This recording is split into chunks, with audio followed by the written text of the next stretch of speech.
Professor Shantanu Kumar आचार्य foundation trust आज हूँ द्वादश अधिवेशन। यही द्वादश अधिवेशन रे आम सहित अतिथि भाव में प्रोफेसर क्षीरोद चंद्र बेहेरा ओडियार प्रोफेसर एवं सी वर्तमान बेंगालुरु रे रहउछंती आ बहुत खुशी जे से सार अनुरोध रक्षा करी बेंगालुरु आज ओडिशा बा भुवनेश्वर आसिक पहुँची कृतज्ञता ज्ञापन करुच्ची। आज अतिथि भाव में अच्छा दुई प्रोफेसर क्षीरोद चंद्र बेहेरा एवं प्रोफेसर चित्तरंजन मिश्र चिंता इंग्राजी विभाग मुख्य।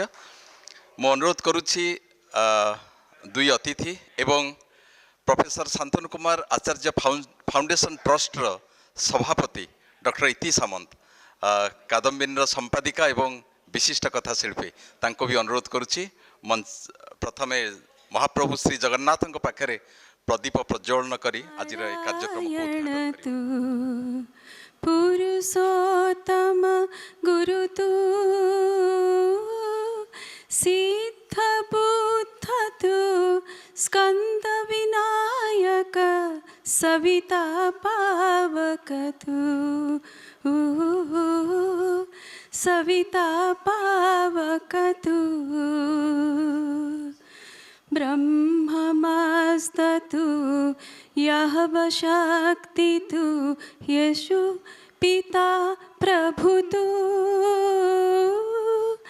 रुद्र विष्णु तू राम कृष्ण तू राहिमताओ तू राहिमताओ तू वासुदेव गो विश्वरूप तू चिदानंद हरि तू आदि भी तू अकाल निर्भय आत्मलिंग शिव तू आत्मलिंग शिव तू आत्मलिंग शिव तू।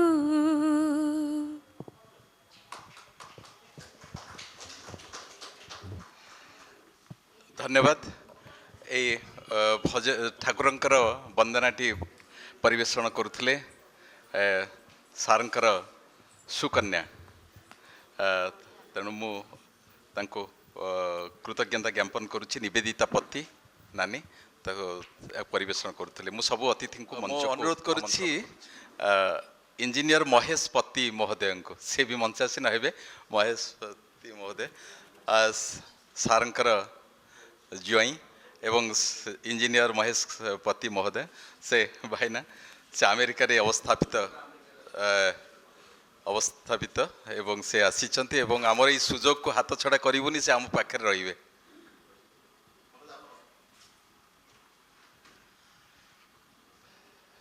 मो अनुरोध करुच्ची अतिथि मान पुष्पगुच्छ एवं उत्तरीय दे संबर्धित करने।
धन्यवाद।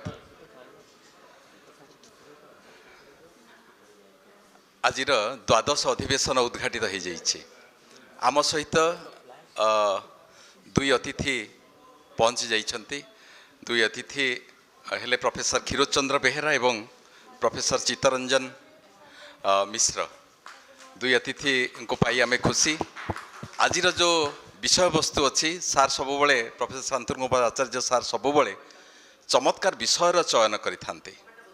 तेणु से दुईटी विषय आज कथा हब आलोचना हब। तेबे ए अनुष्ठान विषय रे आपण माने जो माने अतिथि सामनारे मंच सामनारे जो अतिथि माने आपण माने बसिचंती समस्ते जणे जणे मंच रे बसिबार अतिथि र योग्य मु समस्ती को प्रणाम जनाऊँगी। कहीं ओडिया साहित्यर दिग्गज व्यक्तित्व आपण मानकर उपस्थिति प्रकृत रे एई फाउंडेशन बाय ट्रस्ट को बहुत गौरवान्वित बा गौरव वृद्धि करुछि। तेणु सार बहुत समय खुशी होती जे आपण मानकर उपस्थिति देखी मो सारंकर विषय रे पुणी थरे बारंबार कही समय नष्ट करूनी। मुझे केवल कहबी गुड़े उपन्यास सार लिखिछन्ति जहाँकि कालजय होइछि जहाँ आपण माने आलोचना होइछि ताको अनेक समालोचक ता उपरे लिखिछन्ति। बहुत बही बाहरी से आलोचनार बेले बेले बही माने उपन्यास माने भाबुची जे कृत्य हो जाउथिबे एमिति गोटे प्रख्यात लेखक हाथ में लेखा हिथिबा जानी। तेणु से नरकिन्नर रो आज पर्यंत सारंकर जीवनी पर्यंत प्रत्येक उपन्यास प्रत्येक गल्प प्रत्येक गप बही बा प्रत्येक उपन्यास मते लगे ता भितर जेमिति जीवन अच्छी। अनेक एक्सपेरिमेंटाल उपन्यास परीक्षामूलक उपन्यास लिखि चर्चा को आसीथिबा प्रोफेसर शांतनु कुमार आचार्य एजावत अनेक उपन्यासर स्रष्टा एवं प्रत्येक उपन्यास भितरे तांकर स्थिति अच्छी आउ सी सब कथा को लॉजिकल प्रमाण भी करिसंती प्रत्येक उपन्यास रे। तेणु आज सारंकर ये जो अधिवेशन अनुष्ठान अधिवेशन प्रथमे सार आरंभ करती वक्तव्य विषय प्रवेश मुझे कहबी। आज जो दुईटी विषय विषय कहीं सार एक कथा चिंता कले आउ दुई अतिथि को कहीं बाछिले सार निश्चय से विषय कहे। मु अनुरोध करुच्ची प्रथमे प्रोफेसर शांतनु कुमार आचार्य महोदय को से तांकर प्रारंभिक वक्तव्य रखिबे। हेले मु आपण को दुई अतिथि विषय रे परिचय दबार धृष्टता करी ना कारण दुई अतिथि को आपण माने ओडिशा रे आपण माने जो माने जानिछंती समस्ते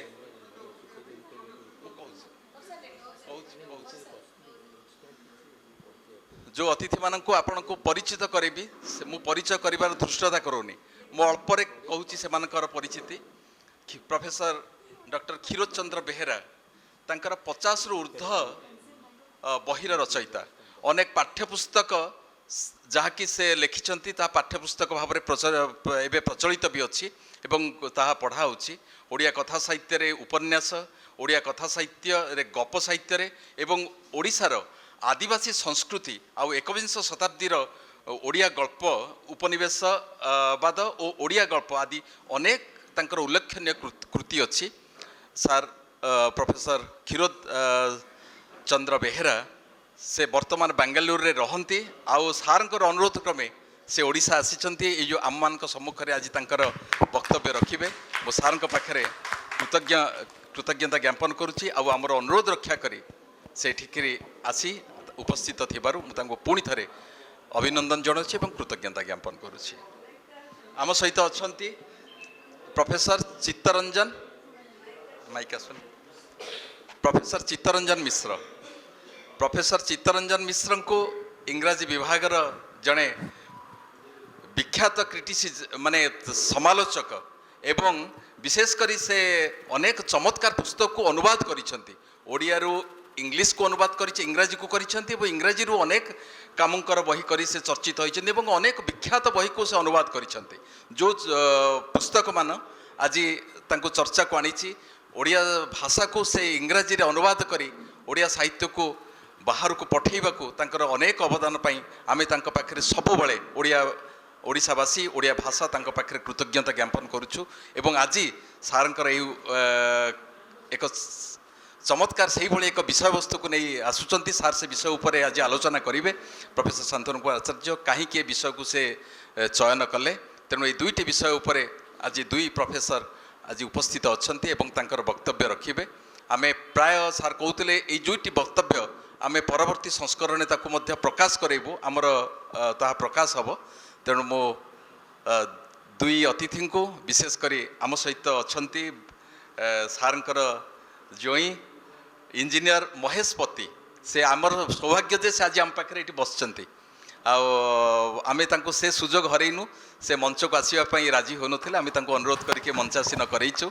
अमेरिका रे अवस्थापित अछंती एवं सबुबले आममानकर प्रति स्नेह आउ सारंकर प्रति भक्ति एवं सबु समय रे आममानको उत्साहित करिबारे नानी निवेदिता पति एवं भाई बहुत आमको उत्साहित करती तेणु तांको पाखरे भी आमे कृतज्ञ आउ आजिर ए कार्यक्रम जे सभापति मु तांकर परिचय देवार धृष्टता करूनी से केवल कादम्बिनी सुसंपादिका नुहंती से जड़े अनन्य कथा शिल्पी आउ सबुठु बड़ कथा इति मैडम से जेतिकी चमत्कार इंटरव्यू करिसेंती प्रख्यात व्यक्तित्व मानकर जहाँकि यूट्यूब रे उपलब्ध से व्यक्तित्व को इंटरव्यू मु भावे जे एमिति इंटरव्यू कौन से सांबादिक भी करिपारिबो नाही जे जो प्रश्न को पचारि पारिचंती एवं अनेक अच्छी अनेक नहांती हेले से मानकर कथा को आज से रखी यूट्यूब रे रची आपण माने जेमिति एमिति भाव में करिसंती जेमिति लागिबो जे सीए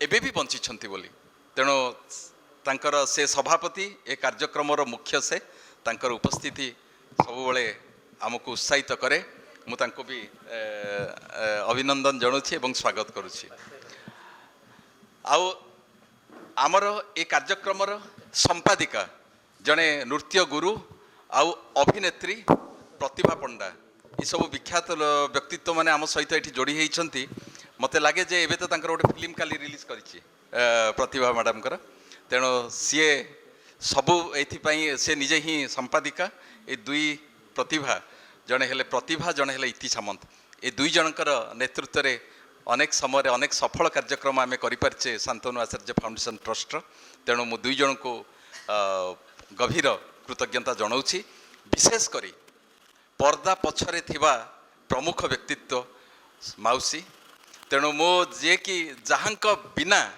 निरुपमा आचार्य जड़े प्रख्यात कथाशिल्पी बोली मु कहिबी जड़े अनुवादक जहाँकर अनुवाद पढ़ी सारला परे इति चमत्कार अनुवाद आपण पढ़ी सारला परे जमती जड़े मूल लेखा गोटे ओडिया गप पढ़ी एबे तो अनुवाद बहुत पिला ओडिया रु इंग्रेजी रु अन्य भाषा को बा करूछंती आपण से अनुवाद पढ़िबे माउसी को अनुवाद पढ़िबे आपण भाबिबे जे गोटे गप कहउछंती बोली जे एटा अनुवाद हेछि बोली केबे कहिबे नाही आओ गोटे विराट मु सबुबले कहिछि गोटे विराट बड़ बरगछ पाखरे गोटे सुंदर गोलाप फूल होछंती माउसी तेणु मु सबुबले माउसींकर प्रणाम जनाऊँगी से सामने बसचंती से आमर सबुबले आमर हिताकांक्षी से सबुबले आम पई भी भगवान को डाकती आओ ए कार्यक्रम ए सबु पछरे जे उत्साह दियंती से निश्चय माउसी निरुपमा आचार्य प्रख्यात अनुवादिका कथाशिल्पी मु तांको भी एठी कृतज्ञता जनाऊँगी एवं विशेषकर आपण माने समस्ते जन जन करी मो ना नहीं पारुनी समस्ते होचंती प्रख्यात व्यक्तित्व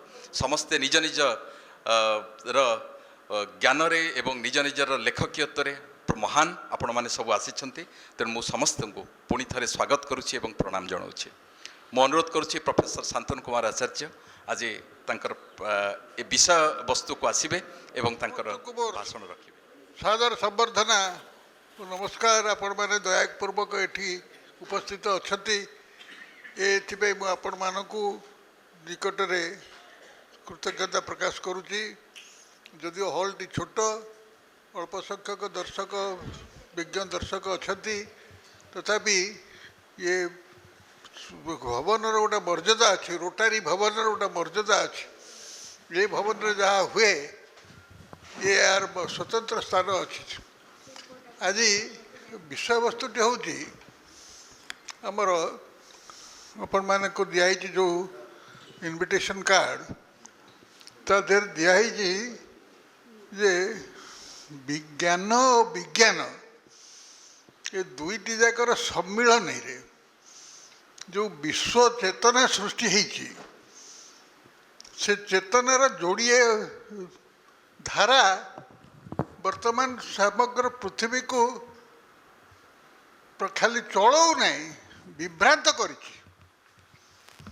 धारा दुईटी हूँ प्राच्य पाश्चात्य धारा जहाँ साहित्य और दर्शन उद्भव होती आपण मैंने पुराण जदि पढ़ुवे पिलादिने शुक्राचार्य ना शुणी थे शुक्राचार्य जड़े साइंटिस्ट पाखे मृत संजीवनी मंत्र सुरा थिला कहीं मरीगले जदि तरफ असुर मानकर गुरु से असुर माने मरु नथिले देवता माने अमर किंतु असुर माने देखिले आमे माने तो अमृत खाइनु आमे कौन करवा ना आमे विज्ञान को प्रयोग करवा वो ये मैटर भितर मृत संजीवनी अच्छी से मैंने ताको सृष्टि करथिले यही थुर दुईटी धारा सृष्टि है कश्यप ऋषिंकर दुई पत्नी दिति अदिति आमर जो पुराण पौराणिक चेतना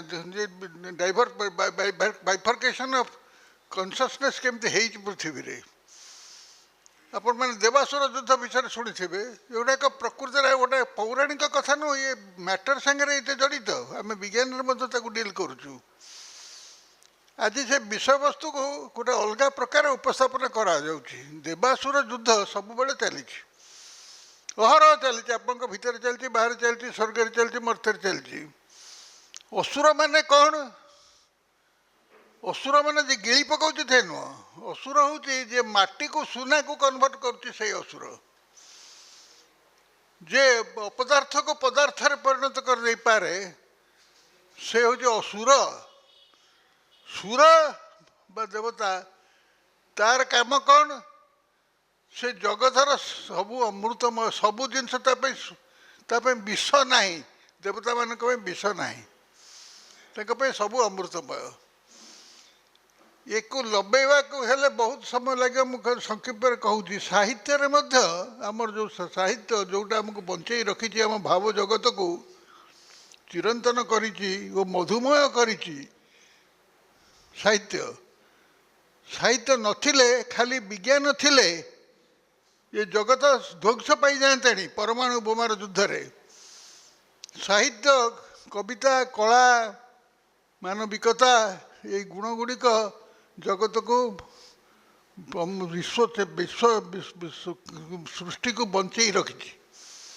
यही बंचाई रखार दुईटी धारा अच्छे गोटे प्राच्य और पाश्चात्य धारा प्राच्य धारार प्रतिनिधित्व करुचंती 1600 शताब्दी में शेक्सपियर और तंकर अन्य पाश्चात्य कवि माने किंतु मुख्यतः शेक्सपियर तंकर ट्रेजेडी जो शेक्सपियर कहीं ट्रेजेडी लिखिले ताकू कौन कमेडी लिखी आसुनला कि लिखि आसूला किंतु ट्रेजेडी उपर एत ध्यान देले कहीं इंग्रेजी साहित्य आम जो पढ़ू आमर गोटे धारणा हुए जे आम जो भागवत पढ़ुचु जगन्नाथ दासकर भागवत कि जशवंत बलराम दास लक्ष्मी पुराण गोटे सब मिछ कथा किंतु शेक्सपियर जहाँ लगुन से सब सत कथा यही जो भूल का आइडिया हमको दिखाई किसी सुधारिया दरकार तो से विप्लवटा कौटू आरंभ हम विप्लवटा आरंभ हम प्राच्य जे आमे तुम छु कौन से प्रकार घीन नुह पाश्चात्य जगत विज्ञान रे जिते उन्नति करिथाउ पछे दुईटा विश्व युद्ध कर पृथ्वी को ध्वंस कर तुम तुम साहित्य ट्रेजेडी रु आरंभ हो युद्ध कमेडी युद्ध हुए ना कमेडी आनंदमय दिव्य आनंदमय श्रीकृष्ण जन्म आनंदमय रामचंद्र वनवास सत्वे वनवास गोटे लीला ईश्वर लीला यही कथा को ये जो साहित्य जो माधुर्य आम पाऊ या बुझे प्रोफेसर दरकार और आमर साहित्यिक मैंने जो मैंने अना बना जिनस को साहित्य मन कर पढ़ी आसुचंती से माने जानिबा दरकार प्रकृत साहित्य कौन और असाहित्य कौन यही लक्ष्य रे यही सेमिनार ये दुई जन प्रसिद्ध वक्ता और प्रोफेसर ये अच्छा जड़े क्षीरोद चंद्र बेहरा प्रोफेसर ओडिया से ओडिशा शिक्षा विभाग थे रिटायर कलापर बेंगलोर अच्छा ଆସନ୍ତି ଓଡ଼ିଶା ସହିତ ସମ୍ପର୍କ ରଖିଛନ୍ତି। ୟୁଟ୍ୟୁବରେ ତାଙ୍କର ପ୍ରସିଦ୍ଧ ଆଲୋଚନା ମାଳା ଯେଉଁମାନେ ତାକୁ ଶୁଣିଛନ୍ତି ସେମାନେ ଜାଣିବେ ତାଙ୍କର ବୁଦ୍ଧି କେତେ ପ୍ରଖର ଓ ବୁଝାମଣା କେତେ ଉନ୍ନତ ଓ ଗଭୀର। ସେହିପରି ଚିତ୍ତରଞ୍ଜନ ପ୍ରଫେସର ଚିତ୍ତରଞ୍ଜନ ମିଶ୍ର ସେ ଜଣେ ଆପାରେଣ୍ଟଲି ମାନେ ଆଖିକୁ ଦେଖାଯାଉଥିବା ତରୁଣ ଭଳି ମନେ ହେଉଛନ୍ତି, କିନ୍ତୁ ସେ ଜଣେ ପ୍ରବୀଣ ବ୍ୟକ୍ତି, ରିଟାୟାର୍ଡ଼ ବ୍ୟକ୍ତି। ସେ ହେଉଛନ୍ତି ଇଂରେଜୀ ସାହିତ୍ୟର ପ୍ରଫେସର। ତାଙ୍କର ଅନେକ ଲେଖା ମୁଁ ପଢ଼ିଛି ଓ ତାଙ୍କୁ ମଧ୍ୟ ଗଲା ନଭେମ୍ବର ମାସରେ ଯେତେବେଳେ ପ୍ରଫେସର ଦେବକାନ୍ତ ମିଶ୍ରଙ୍କୁ ଆମେ ସମ୍ମାନିତ କରିଥିଲୁ, ତାକୁ ହିଁ ସେଇ ପ୍ରତିନିଧିତ୍ୱ ସେଇ କରିଥିଲେ ଚିତ୍ତରଞ୍ଜନ ମିଶ୍ର। ଏଇ ଦୁଇ ପ୍ରଫେସର ଅଛନ୍ତି, ସେମାନେ ରିପ୍ରେଜେଣ୍ଟ କରୁଛନ୍ତି, ପ୍ରତିନିଧିତ୍ୱ କରୁଛନ୍ତି ପାଶ୍ଚାତ୍ୟ ଓ ପ୍ରାଚ୍ୟର, ପ୍ରାଚ୍ୟ ପାଶ୍ଚାତ୍ୟ କରୁଛନ୍ତି। ଆପଣ ସେଇ ଦୁଇ ଜଣଙ୍କୁ ମୁଁ ଅନୁରୋଧ କରିବି ତାଙ୍କ ବକ୍ତୃତାରେ ଗୋଟେ ଜିନିଷ ସେ କରିବାକୁ ଚେଷ୍ଟା କରିବେ, ଓଡ଼ିଆ ସାହିତ୍ୟର ପ୍ରତିଭୁ, ଓଡ଼ିଆ ସାହିତ୍ୟର ଯେଉଁ ମୂଳ, ତାର ଯେଉଁ ବିଶ୍ୱବିଖ୍ୟାତ ଚିନ୍ତାଧାରା, ଯିଏକି ବିଶ୍ୱ ସାହିତ୍ୟର ପରିଣତ ହେବା ପାଇଁ ସମସ୍ତ ସମ୍ଭାବନା ଅଛି। ଓଡ଼ିଶାରେ କୌଣସି ପ୍ରକାର ଗୌଣ ଚିନ୍ତା ନାହିଁ, ଆମେ ପଛୁଆ ଜାତି ନହୁଁ। ଏଇ ପଲିଟିକାଲ ସୋସିଓ ପଲିଟିକାଲ ଆଇଡ଼ିଆକୁ ମଧ୍ୟ ସାହିତ୍ୟ ଜରିଆରେ ପ୍ରସାର କରିବା ପାଇଁ ୟା ଭିତରେ ଖୋରାକ ଅଛି, ପଞ୍ଚସଖା ସାହିତ୍ୟରେ ଖୋରାକ ଅଛି। ମ୍ୟାଜିକ୍ ରିଏଲିଜିମ୍ ଗୋଟେ ଶବ୍ଦ, ତାକୁ ଯେଉଁମାନେ ସାହିତ୍ୟର ଛାତ୍ର ଥିବେ ଗଳ୍ପ ସାହିତ୍ୟ ପଢ଼ନ୍ତି ସେମାନେ ଜାଣନ୍ତି ଏ ଶବ୍ଦଟାର ଅର୍ଥ କ'ଣ। ମ୍ୟାଜିକ୍ ରିଏଲିଜିମ୍ ନଥିଲେ, କୌଣସି ମାନେ ଭାତରେ ଘିଅ ନ ପଡ଼ିଥିଲେ, ଅନ୍ନରେ ଦିବ୍ୟ ଅନ୍ନରେ ଘିଅ ନ ପଡ଼ିଥିଲେ ଖାଇବା ଯା, ମ୍ୟାଜିକ୍ ରିଏଲିଜିମ୍ ନଥିଲେ ସେଇଭଳି ଭାତ ଖାଇବା ସେୟା। ମ୍ୟାଜିକ୍ ରିଏଲିଜିମ୍ ଆମ ପୁରାଣ ଗୋଟାଏ ଯାକ ଭର୍ତ୍ତି ହେଇଛି, କିନ୍ତୁ ଆମକୁ କୁହାଯାଉଛି ମ୍ୟାଜିକ୍ ରିଏଲିଜିମ୍ ଆମେ ପାଶ୍ଚାତ୍ୟ ଜଗତରୁ ଶିଖିଲୁ, 100 years of solitudeରୁ ଆଣିଲୁ। ତା ପୂର୍ବରୁ ନରକିନ୍ନର 20 ବର୍ଷ ପୂର୍ବରୁ କି 25 ବର୍ଷ ପୂର୍ବରୁ ନରକିନ୍ନର ମ୍ୟାଜିକ୍ ରିଏଲିଜିମ୍ ବ୍ୟବହାର କରିଛି। ଏଇ ହୀନମାନ୍ୟତାକୁ ଦୂର କରିବା ପାଇଁ ପବ୍ଲିକ୍ ଫୋରମ୍ରେ ଆଲୋଚନା ହେବା ଦରକାର, ବିଜ୍ଞ ବ୍ୟକ୍ତିମାନଙ୍କ ଦ୍ୱାରା ଆଲୋଚନା କରିବା ଦରକାର। ସେ ଇଏ ମଧ୍ୟ ଆଜିର ବକ୍ତୃତା ମାଳାର ଗୋଟେ ଅଂଶ। ଏଠି ଏଇ ଲକ୍ଷ୍ୟରେ ଇଏ ଆୟୋଜନ ହେଇଛି, ଆଉ ବକ୍ତାମାନଙ୍କୁ ମଧ୍ୟ କହୁଛି ଆପଣ ସେଇ ଲକ୍ଷ୍ୟ ପୂରଣ କରିବା ପାଇଁ ନିଶ୍ଚିତ ଭାବେ ସଚେଷ୍ଟ ହେବେ। ଏତିକି କହି ମୁଁ ବିଦାୟ ନେଉଛି, ନମସ୍କାର। ତେଣୁ ଦୁଇଟି ବିଷୟ ଉପରେ ସାର୍ ବିଷୟ ପ୍ରବେଶ କରାଇଲେ। ଏବେ ଦୁଇ ଅତିଥି ଆମ ସହିତ ଅଛନ୍ତି। ବିଶ୍ୱ ଜ୍ଞାନ ବିଜ୍ଞାନ ପରମ୍ପରାରେ ପଞ୍ଚସଖା ଆଉ ସେକ୍ସପିୟର, ଏଇଟା ହେଉଛି ଆଜିର ବିଷୟ। ସାର୍ ଯାହାକୁ ଆଲୋଚନା କରାଇଲେ, ପ୍ରଥମେ ମୁଁ ଅନୁରୋଧ କରୁଛି ଆମ ସହିତ ଅଛନ୍ତି ପ୍ରଫେସର ଚିତ୍ତରଞ୍ଜନ ମିଶ୍ର, ସେ ସେକ୍ସପିୟରଙ୍କର ବିଷୟ ନିଶ୍ଚୟ ଆଲୋଚନା କରିବେ। ମୁଁ ଅନୁରୋଧ କରୁଛି ଭାଇଙ୍କୁ ସେ ଆସନ୍ତୁ ଏବଂ ତାଙ୍କର ବକ୍ତବ୍ୟ ରଖନ୍ତୁ। ପ୍ରଫେସର ଆଚାର୍ଯ୍ୟ, ଆଜିର ଏହି ଅଧିବେଶନର ସଭାପତିତ୍ୱ କରୁଥିବା ଡକ୍ଟର ଇତି ସାମନ୍ତ ଏବଂ ଆମର ଅତିଥି ଅନ୍ୟତମ ଅତିଥି ଡକ୍ଟର ବେହେରା, ବନଜ ବାବୁ, ମହେଶ ବାବୁ ଏବଂ ପ୍ରତିଭା ମ୍ୟାଡ଼ାମ ଏବଂ ସମ୍ମୁଖରେ ଉପବିଷ୍ଟ ସମସ୍ତ ମାନ୍ୟଗଣ୍ୟ ବ୍ୟକ୍ତିତ୍ୱ, ମୁଁ କୃତଜ୍ଞ ଯେ ଏହିଭଳି ଏକ ମର୍ଯ୍ୟାଦାବନ୍ତ ଅଧିବେଶନରେ ମୋତେ ଶୁଣିବାର ଅପେକ୍ଷା ରଖିଛନ୍ତି ଆପଣମାନେ। ପ୍ରଥମରୁ କହି ରଖେ ଯେ ବିଷୟବସ୍ତୁଟି ହେଉଛି ବିଶ୍ୱ ଜ୍ଞାନ ବିଜ୍ଞାନ ପରମ୍ପରାରେ ସେକ୍ସପିୟର, ପଞ୍ଚସଖା ଓ ସେକ୍ସପିୟର। ତେଣୁ ମୋର ଆଲୋଚନାରେ ମୁଁ ସେକ୍ସପିୟରଙ୍କୁ ଗୋଟିଏ ଜ୍ଞାନ ବିଜ୍ଞାନ ପରମ୍ପରାରେ ଦେଖାଇବାକୁ ଚେଷ୍ଟା କରିଛି। ତେବେ ସବୁଥିରେ ଡିସକ୍ଲେମର ଦେଲା ଭଳି ମୁଁ କହି ରଖୁଛି ଯେ ବ୍ୟକ୍ତିଗତ କାରଣବଶତଃ ଆଜି ହୁଏତ ମୁଁ ଏଠାକୁ ଆସିପାରିନଥାନ୍ତି, କାରଣ ମୋତେ ଜଣକୁ ନେଇ ପୁରୀରେ ପହଞ୍ଚାଇବାର ଅଛି ଏୟାରପୋର୍ଟରୁ। ତେଣୁ ଅନୁରୋଧ କ୍ରମେ ମୁଁ ବନଜବାବୁଙ୍କୁ କହିଲି ଏବଂ ମୁଁ କୃତଜ୍ଞ ଯେ ସେ ମୋତେ ପ୍ରଥମେ ମୋର ବକ୍ତବ୍ୟ ଦେବାକୁ ଅନୁମତି ଦେଇଛନ୍ତି। ମୁଁ ଲିଖିତ ପ୍ରବନ୍ଧ ଆଣିଛି, ଯାହାଫଳରେ କି ମୋର ବକ୍ତବ୍ୟ ଏକଡ଼ ସେକଡ଼ ହେବ ନାହିଁ ବୋଲି ମୁଁ ଭାବୁଛି। ବିଶ୍ୱ ଜ୍ଞାନ ବିଜ୍ଞାନ ପରମ୍ପରାରେ ଭାରତୀୟ ଦର୍ଶନ ବହୁ ପୁରାତନ। ଭାରତୀୟ ଓ ପାଶ୍ଚାତ୍ୟ ଜ୍ଞାନ ପରମ୍ପରା ଦୁଇଟି ପୃଥକ ଭାବ ବିଶ୍ୱର ଅବତାରଣା କରେ। ଜ୍ଞାନର ପ୍ରକାର ଭେଦକୁ ପ୍ରକାଶ କରିବା ପାଇଁ ଭାରତୀୟ ଦର୍ଶନରେ ଦୁଇଟି ଶବ୍ଦ ବ୍ୟବହାର କରାଯାଏ, ବିଦ୍ୟା ଓ ଅବିଦ୍ୟା। ଈଶୋପନିଷଦରେ କୁହାଯାଇଛି, ବିଦ୍ୟାଞ୍ଚ ବିଦ୍ୟାଞ୍ଚ ଯଶ୍ଚଦ୍ ବେଦୋ ଭୟଂସଃ ଅବିଦ୍ୟାୟାଂ ମୃତ୍ୟୁଂ ତୀର୍ତ୍ୱା ବିଦ୍ୟାୟା ମୃତମଶ୍ରୁତେ।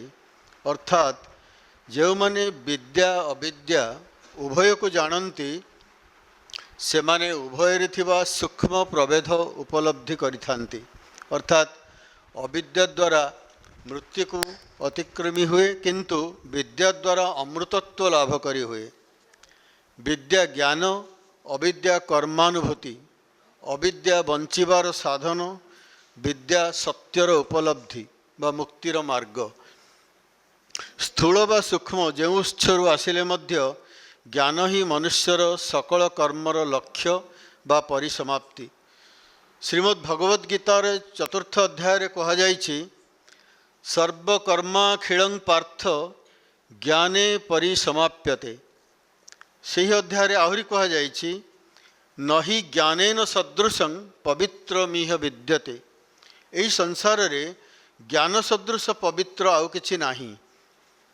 ଭାରତୀୟ ଜ୍ଞାନ ପରମ୍ପରା ଆଧ୍ୟାତ୍ମିକତା ଓ ଭଗବତ ବିଶ୍ୱାସ ପର୍ଯ୍ୟବସିତ, କିନ୍ତୁ ପାଶ୍ଚାତ୍ୟ ଜ୍ଞାନ ପରମ୍ପରା ମୁଖ୍ୟତଃ ସଂଶୟ ସମ୍ଭୂତ ହେତୁବାଦୀ ଚିନ୍ତନ ଆଧାରିତ। ପ୍ରାଚୀନ ଗ୍ରୀକ୍ ସଭ୍ୟତାରେ ଜ୍ଞାନ ଜଗତକୁ ଆଲୋକିତ କରିଥିଲେ ପ୍ଲାଟୋ ଓ ଆରିଷ୍ଟଟଲ। ପ୍ଲାଟୋ ଚିରନ୍ତନ ସତ୍ୟ ସନ୍ଧାନରେ ଇନ୍ଦ୍ରିୟାନୁଭୂତି ଊର୍ଦ୍ଧ୍ୱରେ ଜ୍ଞାନର ପରିକଳ୍ପନା କରିଥିଲେ, କିନ୍ତୁ ଆରିଷ୍ଟଟଲ ଜ୍ଞାନକୁ ବିଜ୍ଞାନସମ୍ମତ ଓ ଯୌକ୍ତିକତା ସହ ସମ୍ପର୍କିତ କରିଥିଲେ। ପ୍ଲାଟୋଙ୍କ ପାଇଁ ଜୀବନର ସତ୍ୟ ପାର୍ଥିବ ଜଗତରୁ ଊର୍ଦ୍ଧ୍ୱରେ, କିନ୍ତୁ ଆରିଷ୍ଟଟଲ ପାର୍ଥିବ ବସ୍ତୁସତ୍ତା ଭିତରେ ହିଁ ବାସ୍ତବତାର ଚିହ୍ନଟ କରିଥିଲେ। ତାଙ୍କ ପାଇଁ ସତ୍ୟ ପ୍ରାମାଣିକ, ବର୍ଣ୍ଣନା ଭିତ୍ତିକ। ଦୈନନ୍ଦିନ ଅନୁଭୂତିର ଘନିଷ୍ଠ ପର୍ଯ୍ୟବେକ୍ଷଣରୁ ସେ ଜାଣିଥିଲେ ଇନ୍ଦ୍ରିୟ ହିଁ ଜ୍ଞାନର ପ୍ରାଥମିକ ଉତ୍ସ। ସମାଲୋଚକ ହବିବଙ୍କ ମତରେ, in a broad sense, the history of Western thought has often emerged as a conflict between these two visions, the idealistic Platonic vision and the more empirical Aristotelian view, which seeks to find reality within our world. ପାଶ୍ଚାତ୍ୟ ଚିନ୍ତନରେ ଏହି ଦୁଇ ଦାର୍ଶନିକଙ୍କ ଦୃଷ୍ଟିଭଙ୍ଗୀ ବାରମ୍ବାର ଆଲୋଚିତ, ପରିଶୀଳିତ ଓ ପରିମାର୍ଜିତ ହୋଇ ଚାଲିଛି। ଆରିଷ୍ଟଟଲଙ୍କ ପ୍ରଣୀତ logic ବା ତର୍କଶାସ୍ତ୍ରୀୟ ପ୍ରୟୋଗ ପ୍ରାୟ 2000 ବର୍ଷ ଧରି ଚିନ୍ତନ ଜଗତକୁ ପ୍ରଭାବିତ କରିଛି।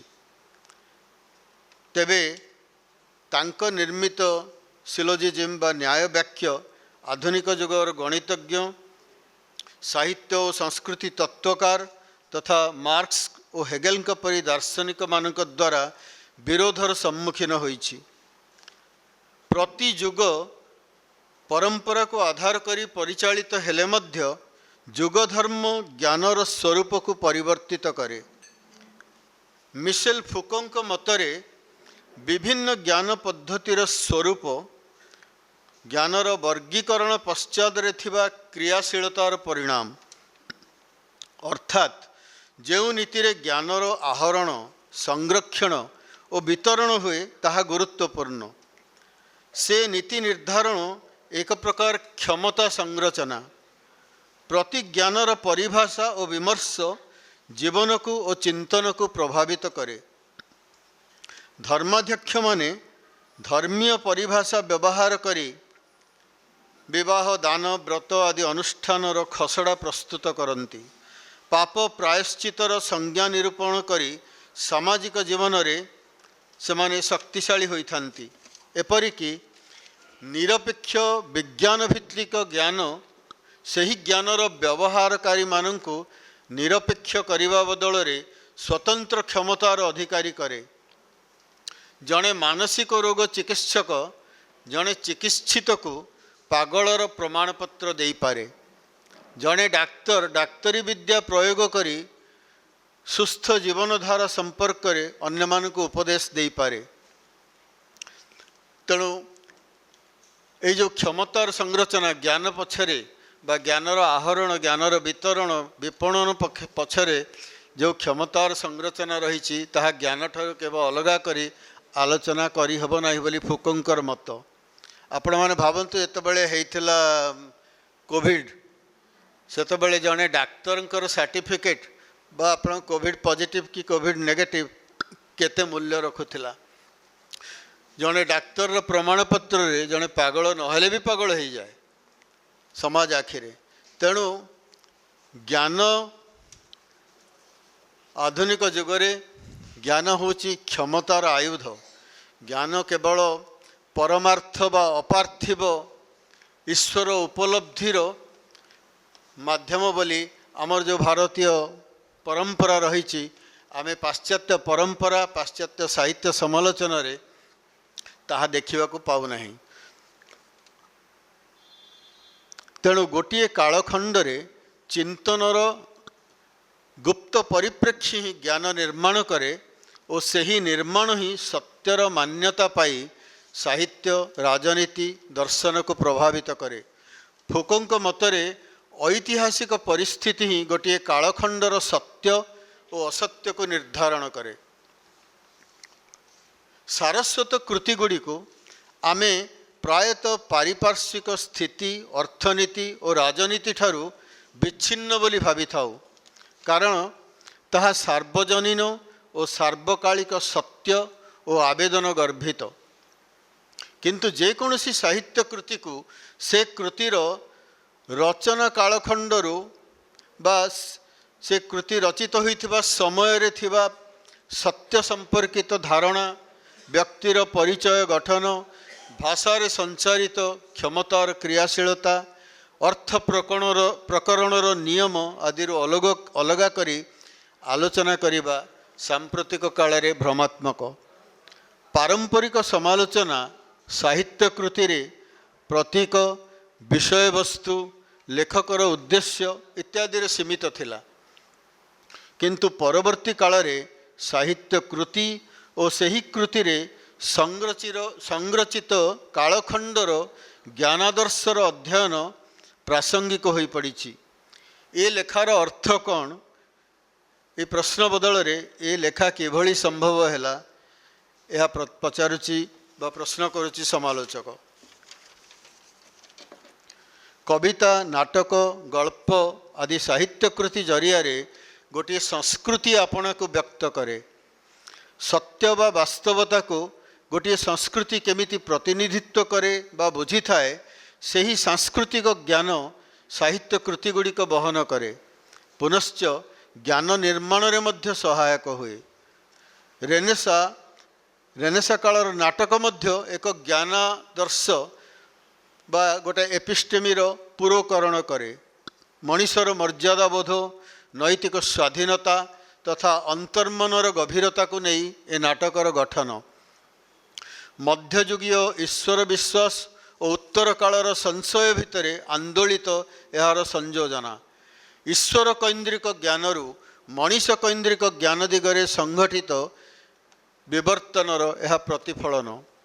ରେନେସା କାଳରେ ଜ୍ଞାନ ପାଣ୍ଡିତ୍ୟପୂର୍ଣ୍ଣ ତାତ୍ତ୍ୱିକ ଶିକ୍ଷା ପଦ୍ଧତିରୁ ଉନ୍ମୁକ୍ତ ହୋଇ ଲୋକାଭିମୁଖୀ ହୋଇଥିଲା। ମାନବୀୟ ସମ୍ଭାବନାର ଉତ୍ତରଣ, ଶାସ୍ତ୍ରୀୟତାର ପୁନର୍ପଠନ, ରାଜନୈତିକ ପୁନର୍ଗଠନ ଏବଂ ତା ସହ ରୋମାନ କ୍ୟାଥୋଲିକ୍ ଚର୍ଚ୍ଚ ଓ ପୋପ୍ଙ୍କ କେନ୍ଦ୍ରୀୟତାରୁ ମୁକ୍ତି ଇଂରାଜୀ ସାହିତ୍ୟକୁ ବିବିଧ ଦିଗରେ ପ୍ରସାରିତ କରିଥିଲା। ରେନେସାର ଏହି ପରିବର୍ତ୍ତିତ ପ୍ରେକ୍ଷାପଟରେ ସେକ୍ସପିୟରଙ୍କ କବିତା ଓ ନାଟକ ଗୁଡ଼ିକ ରଚିତ। ଇଂରାଜୀ ସାହିତ୍ୟରେ ଯେଉଁ ଜାତୀୟତାବାଦୀ ଓ ଦେଶପ୍ରେମର ଆବେଦନ ଆସିଥିଲା ଏ ସମୟରେ ସେକ୍ସପିୟର ସେହି ଜାତୀୟତାର ପ୍ରତିଭୂ। ଇଂରାଜୀ ଭାଷାର ସର୍ବଶ୍ରେଷ୍ଠ କବି शेक्सपियर नाटक काव्यिक उत्कर्ष कलात्मक उच्चारण रूपक निर्माण भाषा व्यवहार अभिनवता चरित्र मानकर जटिलता तांको उच्च स्तर कल्पना और सृजनशीलतार परिचायक। तेबे तांको नाटक रेनेसा चिंतन सार्वकालिक कलाकृति रे परिणत हो पारिछि। शेक्सपियर ट्राजेडी गुड़ी को आमे भावगंभीर नाटक बोली मध्य कहि परिबा, वियोगांतक नाटक। शेक्सपियर भावगंभीर नाटक बा ट्राजेडी गुड़िक रेनेसार दार्शनिक धारणा और चिंतनर नाटकीय प्रतिनिधित्व, मनीषर स्वाधीन इच्छा शक्ति और दैव निर्णीत भाग्य मध्य थिबा विरोधाभास ही ट्राजेडी गुड़िकर उपजीव्य, अर्थात विल पावर एंड डिटरमिनिज्म सबकिछि प्राक निर्णीत यह गोटे विश्वास एवं मु चाहिए मोर भाग्य बदल दे पारे मो भाग्य को मु निजे तैयारी करि पारे। एई मनीषर विल पावर निजस्व इच्छा शक्ति एवं गोटे विधि निर्दिष्ट नियति पाखरे निजर समर्पण एई दुईटी भितरे मनीषर सभ्यता अनेक संस्कृति सब बेले संघर्ष करि आसीची एवं शेक्सपियर को नाटक यार प्रकृष्ट उदाहरण। तांको पूर्वर जो ग्रीक मॉडल गुड़ाक थिला ग्रीक नाटक से नाटक रे आमे प्राय इडिपस रेक्स कथा कहू, सफोक्लस नाटक जो थे सबकिछि नियति निर्दिष्ट थिला। तेणु ओडिपस निजर जानतरे नहेले मध्य अजाणतरे से विधि निर्दिष्ट अभिशाप को फलवती करिवारे चेष्टित होइथला, किंतु से निजे जानि नथिला जे से तार बापा को हत्या करिवो एवं निज माँ को विवाह करिवो। तेणु अदृष्टर इंगित जो मनीष परिचालित होउथिला नियतिर सर्वमयता यह थिला ग्रीक नाटक उपजीव्य। किंतु शेक्सपियर को समय को रेनेसा आसीगलानी एवं तार धारा बदली गलानी एवं मनीष निजर भाग्य नियंता बोली तार जो आत्मविश्वास ताहा धीरे धीरे दाना बांधुला। तेणु मनीष तार आपण भाग्यर निर्माता कि नियतिर क्रीडनक यही दुई प्रश्नर मध्यवर्ती इलाकारे मुख्य चरित्र माने शेक्सपियर मुख्य चरित्र माने प्रत्यक्ष करती जीवन को आपणार अंतर्मनर गभीर प्रदेश को प्रवेश करती एवं आपणार अनैतिक कर्मर दुस्सह परिणति को प्रशमित करने पाई। तेबे ज्ञानर उदय हबार मुहूर्त बा आत्मसमीक्षार समय आसवा बेल को स्थूल दुनियारू विदायर लग्न पहुँची सारी थाए एवं नाटक परदा पाखापाखि हो सारी थाए। आपना को सुधारिबा को सुजोग न थाए। शेक्सपियर को ट्राजेडी गुड़िक पालटि जाए आत्मानुसंधानर मनस्तात्विक क्षेत्र। वियोगांतक नाटकर मुख्य चरित्रर द्वंद्व और संघर्ष भितरे परिचय स्वाधीनता क्षमता मरणशीलता आदि रेनेसा समयर वितर्कित विषय गुड़िकर नाट्य रूपांतर घटे। शेक्सपियर दुखांत नाटकर मुख्य चरित्र मानक जीवन रे जो पतन घटे ताहा दर्शक मनरे केवल अनुकंपा जात कराए नहीं तत्सहित भीति संचार मध्य कराई थाए। अरिस्टोटल का मतरे ट्राजेडी दर्शक मनरे दया एवं भय पीटी एवं फियर उभयर उद्रेक करे। साधारणतः दुर्भाग्य प्रपीड़ित मनुष्यर दुरावस्था ताकू दयार पात्र कर दिए।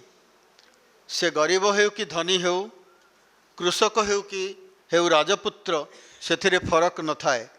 किंतु शेक्सपियर जो चरित्र मैकबेथ हैमलेट किंग लियर बा अथेलो यही चरित्र माने साधारण बा समाजर निम्न वर्गर प्रतिनिधित्व करती नहीं। मैकबेथ स्कॉटलैंड जड़े सेनाध्यक्ष, हैमलेट डेनमार्क राजपुत्र, लियर ब्रिटेन सम्राट तथा अथेलो असाधारण वीरत्वर अधिकारी से भी जड़े सेनाध्यक्ष। सेमानंक जीवन रे जेतेबेले दुर्भाग्य माड़ी आसे ରାଜପଦରୁ ପ୍ରତିପତ୍ତିରୁ ବିଚ୍ୟୁତ ହୋଇ ଅସହାୟତା ଭିତରେ ତଳିତଳାନ୍ତ ହେବାକୁ ପଡ଼େ, ସେତେବେଳେ ଲାଗେ ସେମାନଙ୍କ କୃତକର୍ମ ତୁଳନାରେ ନିୟତିର ଦଣ୍ଡ ବହୁଗୁଣ ଅଧିକ। ଯେତେବେଳେ ଲାଗେ ସେମାନଙ୍କ କୃତକର୍ମ ତୁଳନାରେ ନିୟତିର ଦଣ୍ଡ ବହୁଗୁଣ ଅଧିକ, ସେତେବେଳେ ଦର୍ଶକର ମନରେ ଭୟ ସଞ୍ଚାର ହୁଏ। କାରଣ ଏହି ଚରିତ୍ରମାନେ ଗୋଟିଏ ରାଜ୍ୟର ବା ଗୋଟିଏ ଜନସମୁଦାୟର ଭାଗ୍ୟ ସହିତ ଜଡ଼ିତ ହୋଇ ରହିଥାନ୍ତି। କ୍ଷମତା ଏବଂ ଶକ୍ତିର ଶୀର୍ଷରେ ଥିବା ସମ୍ରାଟ ଯେତେବେଳେ କ୍ଷମତାଚ୍ୟୁତ ହୁଏ, ଚରମ ଅସହାୟତାରେ ମୃତ୍ୟୁ କବଳିତ ହୁଏ, ତାର ବିଗତ ପ୍ରତିପତ୍ତି ଓ ବର୍ତ୍ତମାନର ଦୁଃସ୍ଥିତି ଭିତରେ ଥିବା ବୈପରୀତ୍ୟ ଦର୍ଶକକୁ ଦୋହଲାଇ ଦିଏ। ଗୋଟିଏ ସାଧାରଣ ଚରିତ୍ରର ବ୍ୟକ୍ତିଗତ ଜୀବନର ଦୁର୍ଦ୍ଦଶା ପ୍ରଦର୍ଶନରେ ଜୀବନର ଏ ପ୍ରକାର ଦୁଃସ୍ଥିତିର ନାଟକୀୟ ପ୍ରତିନିଧିତ୍ୱ ଏତେ ପରିମାଣରେ ପ୍ରଭାବଶାଳୀ ହୋଇପାରେ ନାହିଁ। ଗୋଟେ ଗରିବ ଲୋକର ଗରିବୀ ଏବଂ ଗୋଟାଏ କୋଟିପତିର ଗରିବୀକୁ ଦେଖାଇବାରେ ତାର ପ୍ରଦର୍ଶନ ଧର୍ମ ଭିତରେ ନିଶ୍ଚିତ ଭାବରେ ଦୁଇ ପ୍ରକାର ପ୍ରଭାବ ରହିଛି। ତେଣୁ ଏଇ ଯେଉଁ ରାଜା ରାଜୁଡ଼ାମାନଙ୍କର ଏ ଯେଉଁ ପ୍ରତିପତ୍ତିଶାଳୀଙ୍କର ଅସହାୟତାକୁ ଯେଉଁ ସ୍ପେକ୍ଟାକଲ ବା ଯେଉଁ ପ୍ରଦର୍ଶନ ଧର୍ମିତା ମାଧ୍ୟମରେ ସେକ୍ସପିୟରଙ୍କର ମଞ୍ଚ ପ୍ରଦର୍ଶିତ କରୁଥିଲା, ତାହାର ପ୍ରଭାବ ଅଲଗା ଥିଲା। ତେଣୁ ସେଥିରେ ଭୟ ଜାତ ହେଉଥିଲା ଏବଂ ଦୟା ମଧ୍ୟ ଜାତ ହେଉଥିଲା। ତେଣୁ ସେଥିରେ କ୍ଷମତାର ଆଡ଼ମ୍ବର ଥିଲା, ଗ୍ରାଣ୍ଡିଅର ଥିଲା, ଷଡ଼ଯନ୍ତ୍ରର ବ୍ୟାପକତା ଥିଲା ଏବଂ ରାଷ୍ଟ୍ରର ଭାଗ୍ୟ ମଧ୍ୟ ସେଥିରେ ପ୍ରଦର୍ଶିତ ହେଉଥିଲା। ତେଣୁ ସେକ୍ସପିୟରଙ୍କର ଭାବଗମ୍ଭୀର ଟ୍ରାଜେଡ଼ି ଗୁଡ଼ିକ ଅନନ୍ୟ ବିପର୍ଯ୍ୟୟର କାହାଣୀ। ତେବେ ଏହି ବିପର୍ଯ୍ୟୟ ଗୁଡ଼ିକ ସାଧାରଣ ଦୁର୍ଘଟଣା, ଦୈବୀ ଦୁର୍ବିପାକ ବା ଯାଦୃଚ୍ଛିକ ଘଟଣା ନୁହେଁ। କାର୍ଯ୍ୟ କାରଣ ସମ୍ବନ୍ଧିତ ଘଟଣାର କ୍ରମିକତା ଭିତରେ ଏହା ଘଟିଥାଏ। ତେଣୁ ସେକ୍ସପିୟରଙ୍କ ପ୍ଲଟ୍ ଯେଉଁ ସିରିଜ ଅଫ୍ ଆକ୍ସନ୍, ତାହା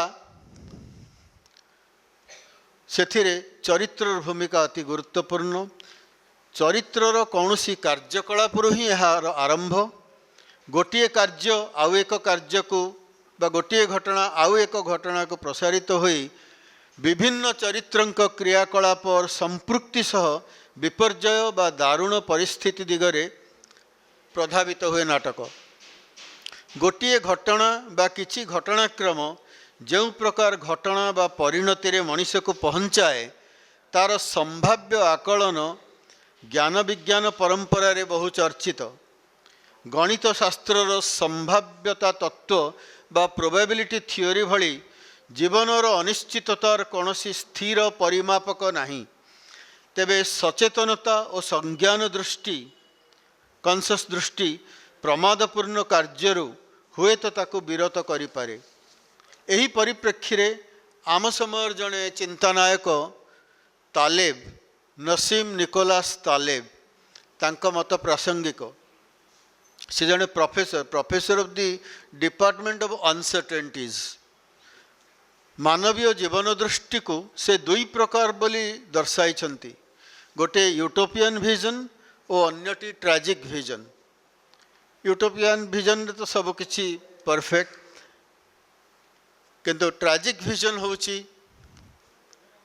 ଶୋକାଭିପ୍ରେତ, ୟୁଟୋପିଆନ୍ ଭିଜନ୍ ହେତୁବାଦୀ ଏବଂ ଟ୍ରାଜିକ୍ ଭିଜନ୍ଟି ହେଉଛି ଶୋକାଭିପ୍ରେତ। ମଣିଷର ବିଭ୍ରାନ୍ତି ଓ ସୀମିତତା ଯେହେତୁ ଏକ ଅନ୍ତର୍ନିହିତ ଗୁଣ, ତେଣୁ ଦୁଃଖ ଅବଶ୍ୟମ୍ଭାବୀ। ତେଣୁ ସୀମିତତା ଓ ଭ୍ରମକୁ ଅତିକ୍ରମ କରିବାରେ, ସୁଧାରିବାରେ ହିଁ ଜୀବନର ସାର୍ଥକତା, ନିର୍ଦ୍ଧାରଣବାଦୀ ବିଶ୍ୱାସରେ ନୁହେଁ। ତେଣୁ ସେକ୍ସପିୟରଙ୍କ ଟ୍ରାଜେଡ଼ି ଏହି ପର୍ଯ୍ୟାପଟରେ ରଚିତ। ତେଣୁ ତାଙ୍କର ଟ୍ରାଜେଡ଼ି ଗୁଡ଼ିକ ନିର୍ଦ୍ଧାରଣବାଦ ସମ୍ଭୂତ ନୁହେଁ।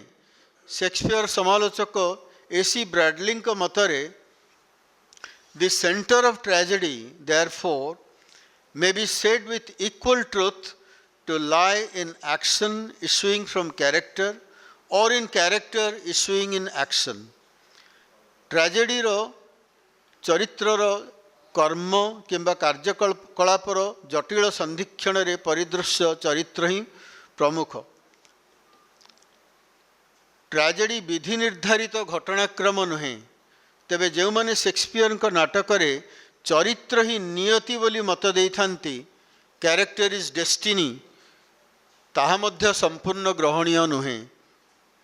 एभली मंतव्य एक अतिशयोक्ति चरित्र और भाग्य अभिलाष और परिणति भितर थिबा विरोध और द्वंद्व रेनेसार केंद्रीय विषय। सौभाग्य और सफलतार आरोहण प्रक्रिया रे दुर्भाग्य और पतनर द्वार उन्मुक्त हो जाए।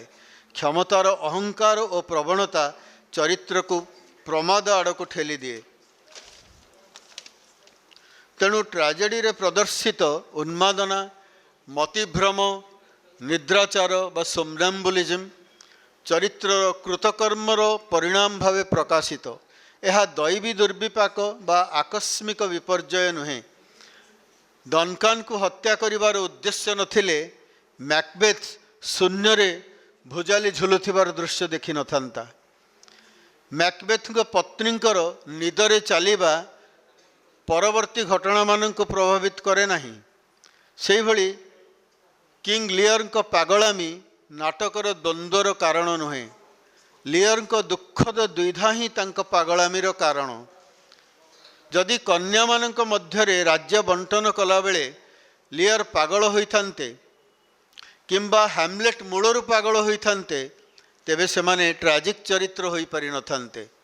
सेमानक दुखरे दर्शक दुखी होई नथांते वियोगरे आहत होई नथांते।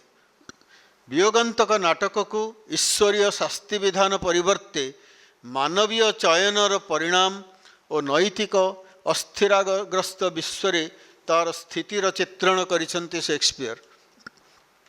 तांक नाट्य जगत को रेनेसा दर्शनर प्रयोगशाला बोली कहा जाई पारे। हैमलेट नाटक रे मानवीय उत्कर्षर जयगान करंती नाट्यकार। गोटाए संलाप what a piece of work is man how noble in dream how infinite in faculty. किंतु दुर्नीति और स्थिति संपर्कित अनिश्चितता रेनेसा आशावादर परीक्षा करिसंती नाट्यकार। राजपुत्र हैमलेट आपणार पितृवियोग और निज पितांक शेषकृत्यर दुख भितरे निज मांकर विवाह अनुष्ठित होउथिबार सत्यता को सह्य करि पारे नाही।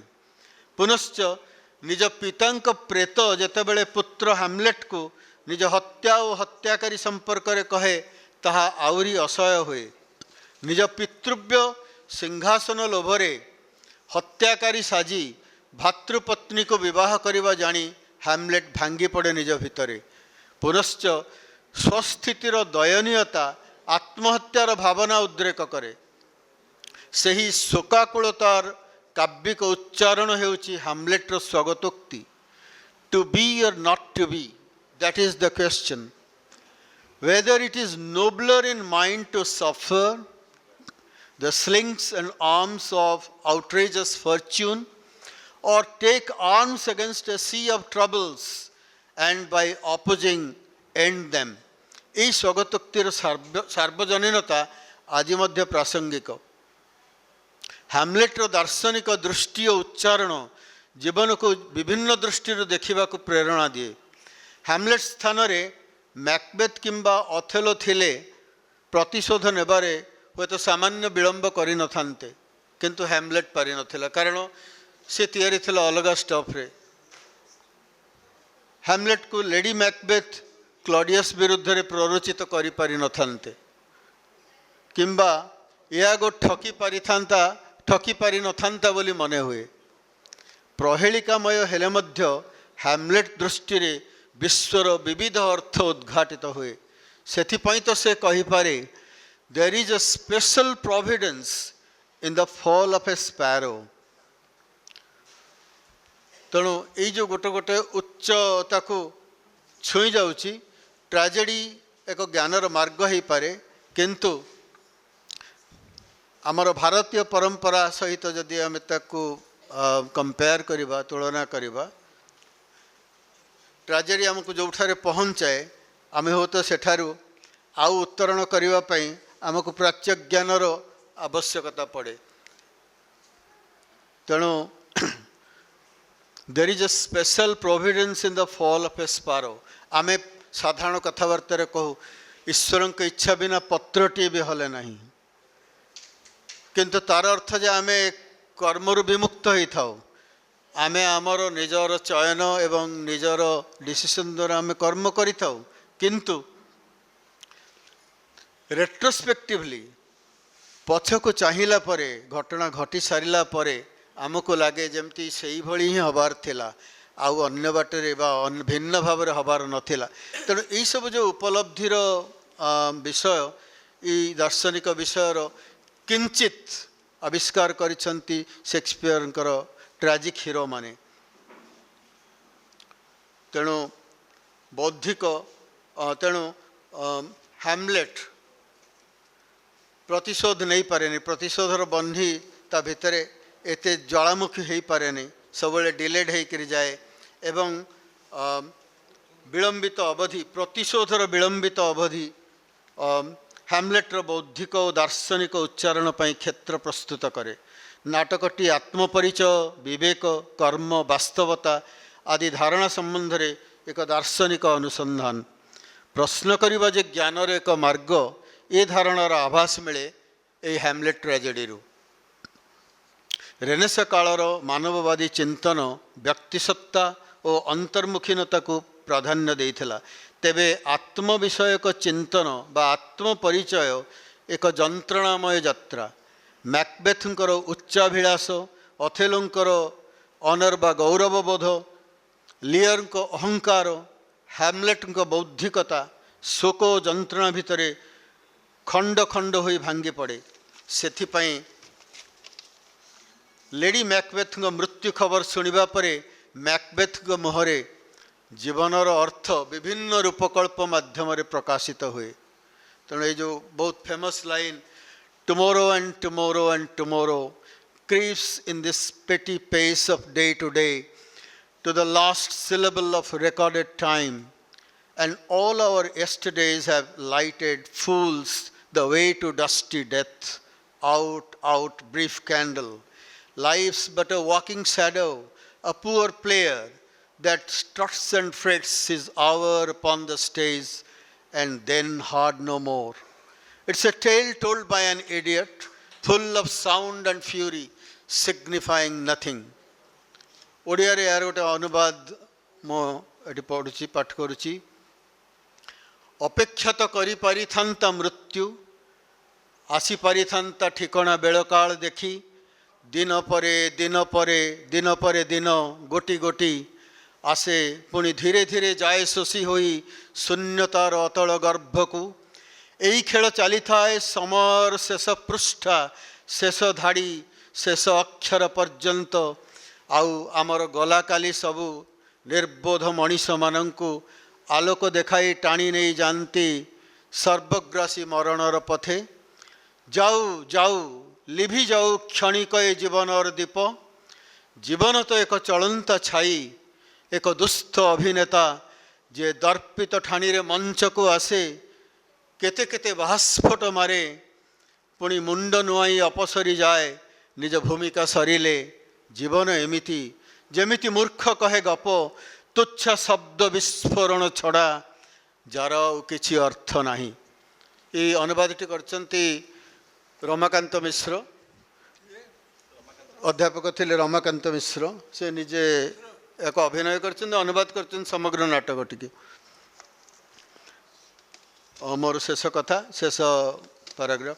जेतेबेले चरित्रटी ये मैकबेथ चरित्रटी यही भली एक अज्ञानर ज्ञान आड़ को अग्रसर हुए बा जीवनर अलिकता तुच्छता को अनुभव करे, सही मुहूर्त से सठ मान को चिन्हि पारे, आपणा को विश्लेषण करिवार सामर्थ्य लाभ करे, जीवनर व्याप्त तात्पर्य आड़ को उन्मुख हुए।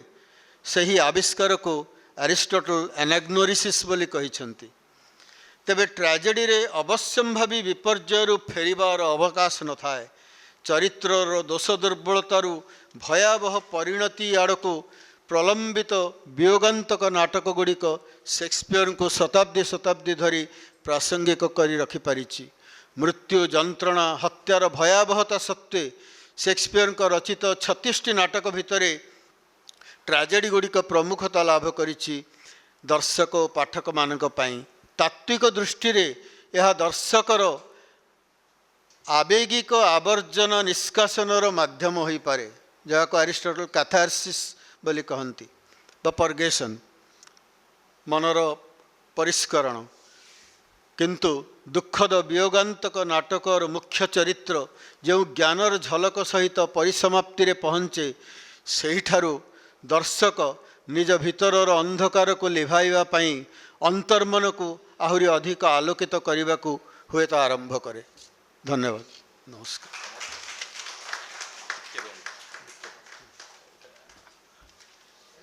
मो ए चमत्कार आलेख्य थिला एवं ए विश्व जाहु एते चमत्कार आलेख्य एते समय कले जे विश्व ज्ञान विज्ञान परंपरा रे शेक्सपियर ये आलोचना समस्त को भल लगी बहुत बहुत कृतज्ञता ज्ञापन करुच्ची एवं मो अनुरोध करुच्ची प्रोफेसर शांतनु कुमार आचार्य महोदय को से गोटे स्मृति फलक धन्यवाद उपहार एक चमत्कार समय थिला आम मानक पई प्रोफेसर चित्तरंजन मिश्र महोदय चमत्कार प्रस्तुत करथिले। आमे एटाका आपण यूट्यूब रे भी देखि परिबे, ताको आमे अपलोड करूछु। द्वितीयतः या परवर्ती काल रे आमे ताको प्रकाश मध्य करेबु। धन्यवाद। ठीक अच्छी गोटे विशेष जरूरी काम अच्छी से जीवाकू मेले चाहूँगी आउ बहुत बहुत धन्यवाद आपण समय देइथिबारु सर। समस्त को क्षमा मागी नौची कारण मते गोटे जरूरी कार्य लगे जावाक पड़ो सेटा से मु आउ थे क्षमा मु बहुत दुखित।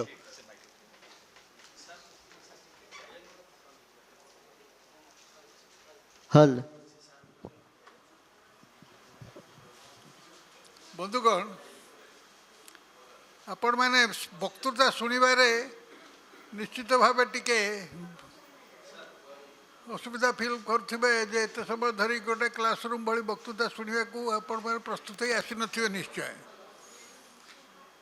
किंतु ये विषयटीर गांभीर्य आपण मैंने यूट्यूब रु जितेबाला लोड हम आपण मान भर जो मैंने रसाग्रही से मैंने निश्चय को अनुभव करेंगे आउ थे देखिए। आमर द्वितीय वक्ता होती प्रोफेसर क्षीरोचंद्र बेहरा, से जड़े प्रवीण वक्ता, से कागज न पढ़िक भल भाव वक्ता दे पारे।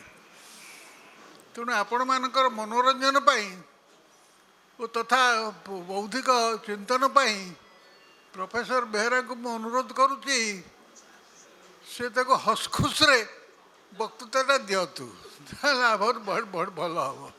धन्यवाद। प्रोफेसर शांतनु कुमार आचार्य महोदय, माननीय इति सामंत, प्रतिभा मैडम, बनोज बाबू, महेश बाबू एवं आपण माने समस्ते आपण मान को समस्त को प्रणाम।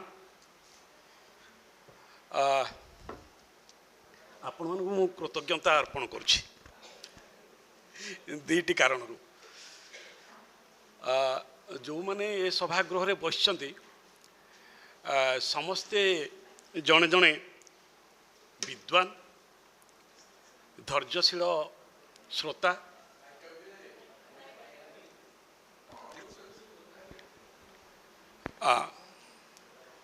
एवं प्रज्ञावान परी मने होउछंती। एबे शुभुछि हाँ आउ टिके अच्छा एबे शुभुछि ठीक अछि।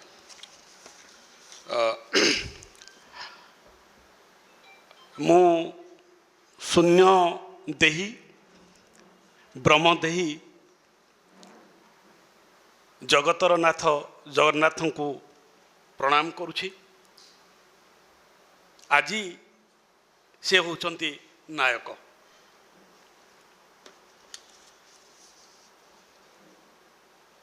पंचसखा जुग संपर्क रे अनेक गुड़ाए भ्रांत धारणा रही। यहाँ गोटे क्लासरूम टीचिंग नुहे, मु किछि विचारधारा आपण मान पाखरे ଥୋଇବି।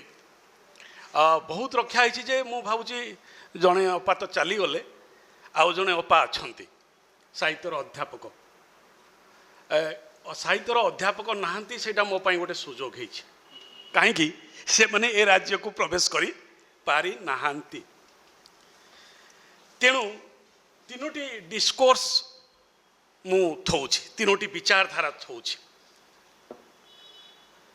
ପଞ୍ଚସଖାକୁ ଏକ ଯୁଗ ମଧ୍ୟରେ ସୀମାବଦ୍ଧ କରିବା ଏକ ଭ୍ରାନ୍ତ ଧାରଣା। ନାୟକ ଏଇଠି ଅଛନ୍ତି, ଆହୁରି ରହିବେ, ଏବଂ 2024 ମସିହାରେ ଜଣେ ଯୋଗୀ ହିମାଳୟରେ ତପସ୍ୟା କରି କରି ସାଧନା କରି କରି ଯେତେବେଳେ ସିଦ୍ଧି ପାଉନାହାନ୍ତି, ଓଡ଼ିଶାର ଜଣେ ଯୋଗୀ ତାଙ୍କର ସେବା କରୁଥିଲେ, ସେ ତାଙ୍କୁ ଡାକିଲେ ଯେ ଆସନ୍ତୁ ପୁରୀରେ ଆପଣ ସାଧନା କରିବେ। ସେ ପୁରୀକୁ ଆସିଲେ, ସମୁଦ୍ର କୂଳରେ ସାଧନା କରିବାର ଇଚ୍ଛା ଥିଲା। ସମୁଦ୍ର କୂଳରେ ସେ ସାଧନା, ସେ ସ୍ଥଳ ପାଇପାରିଲେ ନାହିଁ। ଯେଉଁ ନିକାଞ୍ଚନ ସ୍ଥାନଟିଏ ଦରକାର ପଡ଼େ, ସେ ନିକାଞ୍ଚନ ସ୍ଥାନଟିଏ ପୁରୀରେ ତାଙ୍କୁ ମିଳିଲା ନାହିଁ, ଏବଂ ସେ ଜଗନ୍ନାଥଙ୍କୁ ଭେଟିଛନ୍ତି। ଜଗନ୍ନାଥଙ୍କୁ ଭେଟିବା ପରେ ତାଙ୍କର ଅନୁଭବ କ'ଣ ଅଛି ସେ ତାଙ୍କର ଅଟୋବାୟୋଗ୍ରାଫିରେ କହିଛନ୍ତି। 13 months in the Himalayas, Om ସ୍ୱାମୀ। 2024 ମସିହାରେ ଏ ପୁସ୍ତକଟି ପ୍ରକାଶିତ ହୋଇଛି। ଓମ୍ ସ୍ୱାମୀ, 13 months in the Himalayas। ମୁଁ ଏଇ ଯେଉଁ ଡିସ୍କୋର୍ସଟେ କହୁଛି, ଏ ଡିସ୍କୋର୍ସରେ 5-6ଟି ଗୁରୁତ୍ୱପୂର୍ଣ୍ଣ ପୁସ୍ତକର ଭିତ୍ତିରେ ମୁଁ ଏ କଥା କହୁଛି। ପୁସ୍ତକର ନାଁ ଗୁଡ଼ିକ କହିଦେଲେ ଆପଣମାନଙ୍କୁ ବହୁତ ଭଲ ହେବ। ଗୋଟିଏ ହେଉଛି ସବୁଠୁ ଚର୍ଚ୍ଚିତ ପୁସ୍ତକ, ସାର୍ ନିଶ୍ଚୟ ପଢ଼ିଥିବେ ମୁଁ ଭାବୁଛି, ଦ ମଙ୍କ୍ ହୁ ସୋଲ୍ଡ ହିଜ୍ ଫେରାରୀ। ଦ ମଙ୍କ୍ ହୁ ସୋଲ୍ଡ ହିଜ୍ ଫେରାରୀ, ରବିନ ଶର୍ମାଙ୍କର। ଅଧିକାଂଶ ଲୋକ ପଢ଼ିଥିବେ। ଏ ହେଉଛି ମୋର ଭିତ୍ତି। ନେକ୍ସଟଟା ହେଉଛି, ଯଦି ସେଇଟା ପଢ଼ି ନାହାନ୍ତି ତାହେଲେ ଅଟୋବାୟୋଗ୍ରାଫି ଅଫ୍ ଏ ଯୋଗୀ ପଢ଼ିଥିବେ, ସେଇଟା ବି ମୋର ଭିତ୍ତି। ତୃତୀୟରେ ଫ୍ୟୁଚର ପୋଏଟ୍ରି, ଅରବିନ୍ଦଙ୍କର ଅତି ଉନ୍ନତ ରଚନା, କାଳଜୟୀ ରଚନା। ଏଗୁଡ଼ାକ କହିବାର ଅର୍ଥ ହେଉଛି, ଏଇ ଯେଉଁ କଥା ମୁଁ କହିଲି ଏପର୍ଯ୍ୟନ୍ତ ଚାଲି ଆସିଛି ପରମ୍ପରା, ତାକୁ ମୁଁ ଇଂରାଜୀରେ collective consciousness, evolution of collective consciousness, ପ୍ରାଚ୍ୟ ପରମ୍ପରା। ଏଇ ଯେଉଁ ସାର୍ ମୋତେ ଟପିକଟି ଦେଲେ ବିଜ୍ଞାନ, ଏବଂ ଆମର ଯେଉଁ ସନ୍ଦେହ ହେଉଛି ବିଜ୍ଞାନ କ'ଣ, ଏ ସନ୍ଦେହଟି କିଏ ସୃଷ୍ଟି କରିଛି ଜାଣିଛନ୍ତି? ଔପନିବେଶିକ ଶାସନ ବ୍ୟବସ୍ଥା, ରେସିଆଲ ଡିସ୍କ୍ରିମିନେସନ୍, ହ୍ୱାଇଟ୍ ସ୍କିନ୍ସ। ଯଦି ଆପଣ ପଢ଼ିଥିବେ ବ୍ଲାକ୍ ସ୍କିନ୍, ଆର୍ଥ ରିଚାର୍ଡ ପଢ଼ିଥିବେ, ତାହେଲେ ଦେଖିବେ ଯେ ସମଗ୍ର ପୃଥିବୀଟି, ଯାହା ସାର୍ କହୁଥିଲେ ପ୍ରାଚ୍ୟ ପାଶ୍ଚାତ୍ୟ, I am forced to take that it is a racial distinction. କଳା ଲୋକମାନେ କେବେ ଜ୍ଞାନୀ ହେଇପାରିବେ ନାହିଁ। କଳା ଲୋକମାନଙ୍କର ଜ୍ଞାନ ପରମ୍ପରା ନାହିଁ। ସବୁଠୁ ବଡ଼ ଟେକ୍ସଟ ଓଡ଼ିଆର, ସବୁଠୁ ବଡ଼ text, ancient text and the most scientific text is ସିଦ୍ଧାନ୍ତ ଦର୍ପଣ। ମୁଁ ସାର୍ଙ୍କୁ ସେଇ କଥା କହୁଥିଲି, ମହେଶ ବାବୁଙ୍କୁ, ଯେହେତୁ ସିଏ ଗଣିତରେ ରଖନ୍ତି। ଆଉ ସେକେଣ୍ଡ ଟେକ୍ସଟ ହେଉଛି ପାଞ୍ଜି। ପାଞ୍ଜି ଯେଉଁମାନେ ଲେଖୁଛନ୍ତି କେଉଁ ପରମ୍ପରାରୁ ଆସିଛନ୍ତି? It's a oral tradition. ଗୋଟିଏ ବଂଶରୁ ଆଉ ଗୋଟେ ବଂଶ, ଆଉ ଗୋଟେ ବଂଶରୁ ଆଉ ଗୋଟେ ବଂଶ, ବିଦ୍ୟା ପରମ୍ପରା। ଖଡ଼ି ପାଠ, ଖଡ଼ି ଦେଇକି ଯେଉଁ ଗଣନା କରାହେଉଛି, ସମୟର ଗଣନା କରାହେଉଛି। ଜନଜାତିମାନଙ୍କ ଉପରେ ମୁଁ ଗବେଷଣା କରିଛି। ଜନଜାତିମାନେ ଆକାଶକୁ ଦେଖିକି ନିୟମ ପର୍ବ ଠିକ୍ କରନ୍ତି କି ନାହିଁ, କେମିତି କରନ୍ତି, ଏବଂ ତାଙ୍କର ସନ୍ତାନର ନାମକରଣ ପ୍ରକ୍ରିୟା, ପୂର୍ବପୁରୁଷର ନିଶ୍ଚୟ ଗୋଟେ ନାଁ ଦେବେ। କାହିଁକି? ସେମାନେ ଜାଣନ୍ତି ଯେ आत्मा अविनश्वर आत्माटी देह को आसीबो बॉडी इज मीडियम बासांसी जिन्नानी यथा विहाय आमे जो शरीरटी धरीचे सेटा गोटे सार्ट कपड़ा आमे जो शरीरटी धरीचे सेटा गोटे सार्ट सेटा गोटे कपड़ा आत्मा केबे भी मरे नाही एवं आपण माने जानी आश्चर्य हेबे पंच सखा यूनिवर्स बाबदरे ब्रह्मांड बाबदरे ब्रह्मांडर ध्वनि बाबदरे एवं ए जगत सृष्टि संपर्क रे जो तथ्य देइछंती से तथ्य वैज्ञानिक विज्ञान भित्तिक ताही मु प्रमाण करिवे मते खाली टिके धैर्यर सहित शुणिबे एवं गोटे अलौकिक जगत को आपण माने निजको उपनीत कराइबे कहीं ना समस्त भितर गोटे अलौकिकता रही समस्त भितर गोटे अलौकिकता रही ए अलौकिकता को केते बेले आमे अतिक्रम करिबा ठूल रूप जहाँ हूँ स्थूल रूप आमे जदि बांधी पड़िबा जागतिकता सहित मैडम शुभुनी आउ टिके दूर को मु मो स्थान ठीक तेणु आमे जदि जागतिकता कोटा भल भितर रही जावा पंचेन्द्रिय आमको एमिति भाव में बांधी देबे जे आमे भल कौन जानी पारिबानी जिमिति बाउंस बणरे से बना हो जाए कौ बाउंसटी नेबी सब बाउंसटी सुंदर आमको सब किछि सुंदर ताहा होछि बाह्य जगत प्रकृति बाह्य जगत रे किछि भी नाही कहीं मु जेते गुड़े बही कहली आपण मानकू living with Himalayan master alchemist जार सारांश कहते जे लुहाटा को सुना कर दउछि एवं ये जो अलौकिकता मैजिकल रियलिज्म रो प्रकृति आसला सार मोर यूट्यूब रे मैजिकल रियलिज्म उपर गोटे अध्याय शुणिले सेठू से कहले मु मॉडर्न लोक मु पंचसखा जुगर लोक नुहे कहले ना ना तुम कह से दिन जहाँ कही मैजिक रियलिज्म रे जहाँ कही तार संश्लेषण टी तुम ये कह ये सार रिक्वेस्ट तेणु जेकाड़े नथिला संसार नथिले चंद्र दिवाकर जेकाड़े नथिला संसार नथिले चंद्र दिवाकर नथिला दिवस रजनी नथिला भुवन मेदिनी भुवन भी नथिला मेदिनी भी नथिला चंद्र भी नथिले दिवाकर भी नथिले आद्यरु नथिला पवन नथिले शून्य तारागण नथिले जलस्थला नील नथिला गगन मंडल एवं सेतेबेले कौन है महाशून्य जे ज्योति रूप ज्योतिरु जात ठूल रूप ठूलू अर्धमात्रा कला मात्रारू ओंकार जन्मिला ओंकार ब्रह्म ये जगत शुण पार्वती देचित तेणु प्रथमटी हूँ ब्रह्मांड भूगोल बलराम दास कहते जे काले नथिला संसारटा एवं द्वितीयटा हूँ तुलाभिणा जगन्नाथ दास कहते अणकार जे ज्योतिरप सेठारे नाही रूपरेख धूम वर्णर प्राय दिशे अंधकारटी से प्रकाश ये दियोटी तत्व आसला गोटे है ओंकार ओंकार आपण माने समस्ते जानती ब्रह्मांडर शब्दटी हूँ ओंकार एवं देखंतु जगन्नाथ दास तुलबीण कहते धूम्र वर्णर प्राय दिशे महाकाश केमिति देखा जाए धूम्र वर्ण देखा जाए धूम्र वर्ण देखा जाए महाकाशर शब्द कौन ओंकार एवं ये जो ओंकार शब्द ये ओंकार शब्द को मु जते बेले खोजिली 5-6टा ग्रंथ खोजिली मांडुक्योपनिषद पर्यंत आसिली असंख्य तार इंटरप्रिटेशन ओं शब्दर असंख्य इंटरप्रिटेशन असंख्य आपण माने कल्प जगत रे ओं को भावी नियंतु ଓଂର ସର୍ବାଗ୍ରେ ରହୁଛି ବିନ୍ଦୁ। ସେ ବିନ୍ଦୁ କ'ଣ? ମହାଶୂନ୍ୟ। ସେ ବିନ୍ଦୁ ହେଉଛି ଅଣାକାର। ସେ ବିନ୍ଦୁ ହେଉଛି ରୂପ ନାହିଁ। ପୁଣି ସେ ବିନ୍ଦୁ ହେଉଛି ଯେଉଁମାନେ ସାଇଣ୍ଟିଫିକ୍ କହୁଛନ୍ତି ତାହା ହେଉଛି ତୁରୀୟ ଅବସ୍ଥା, ତୁରୀୟାବସ୍ଥା।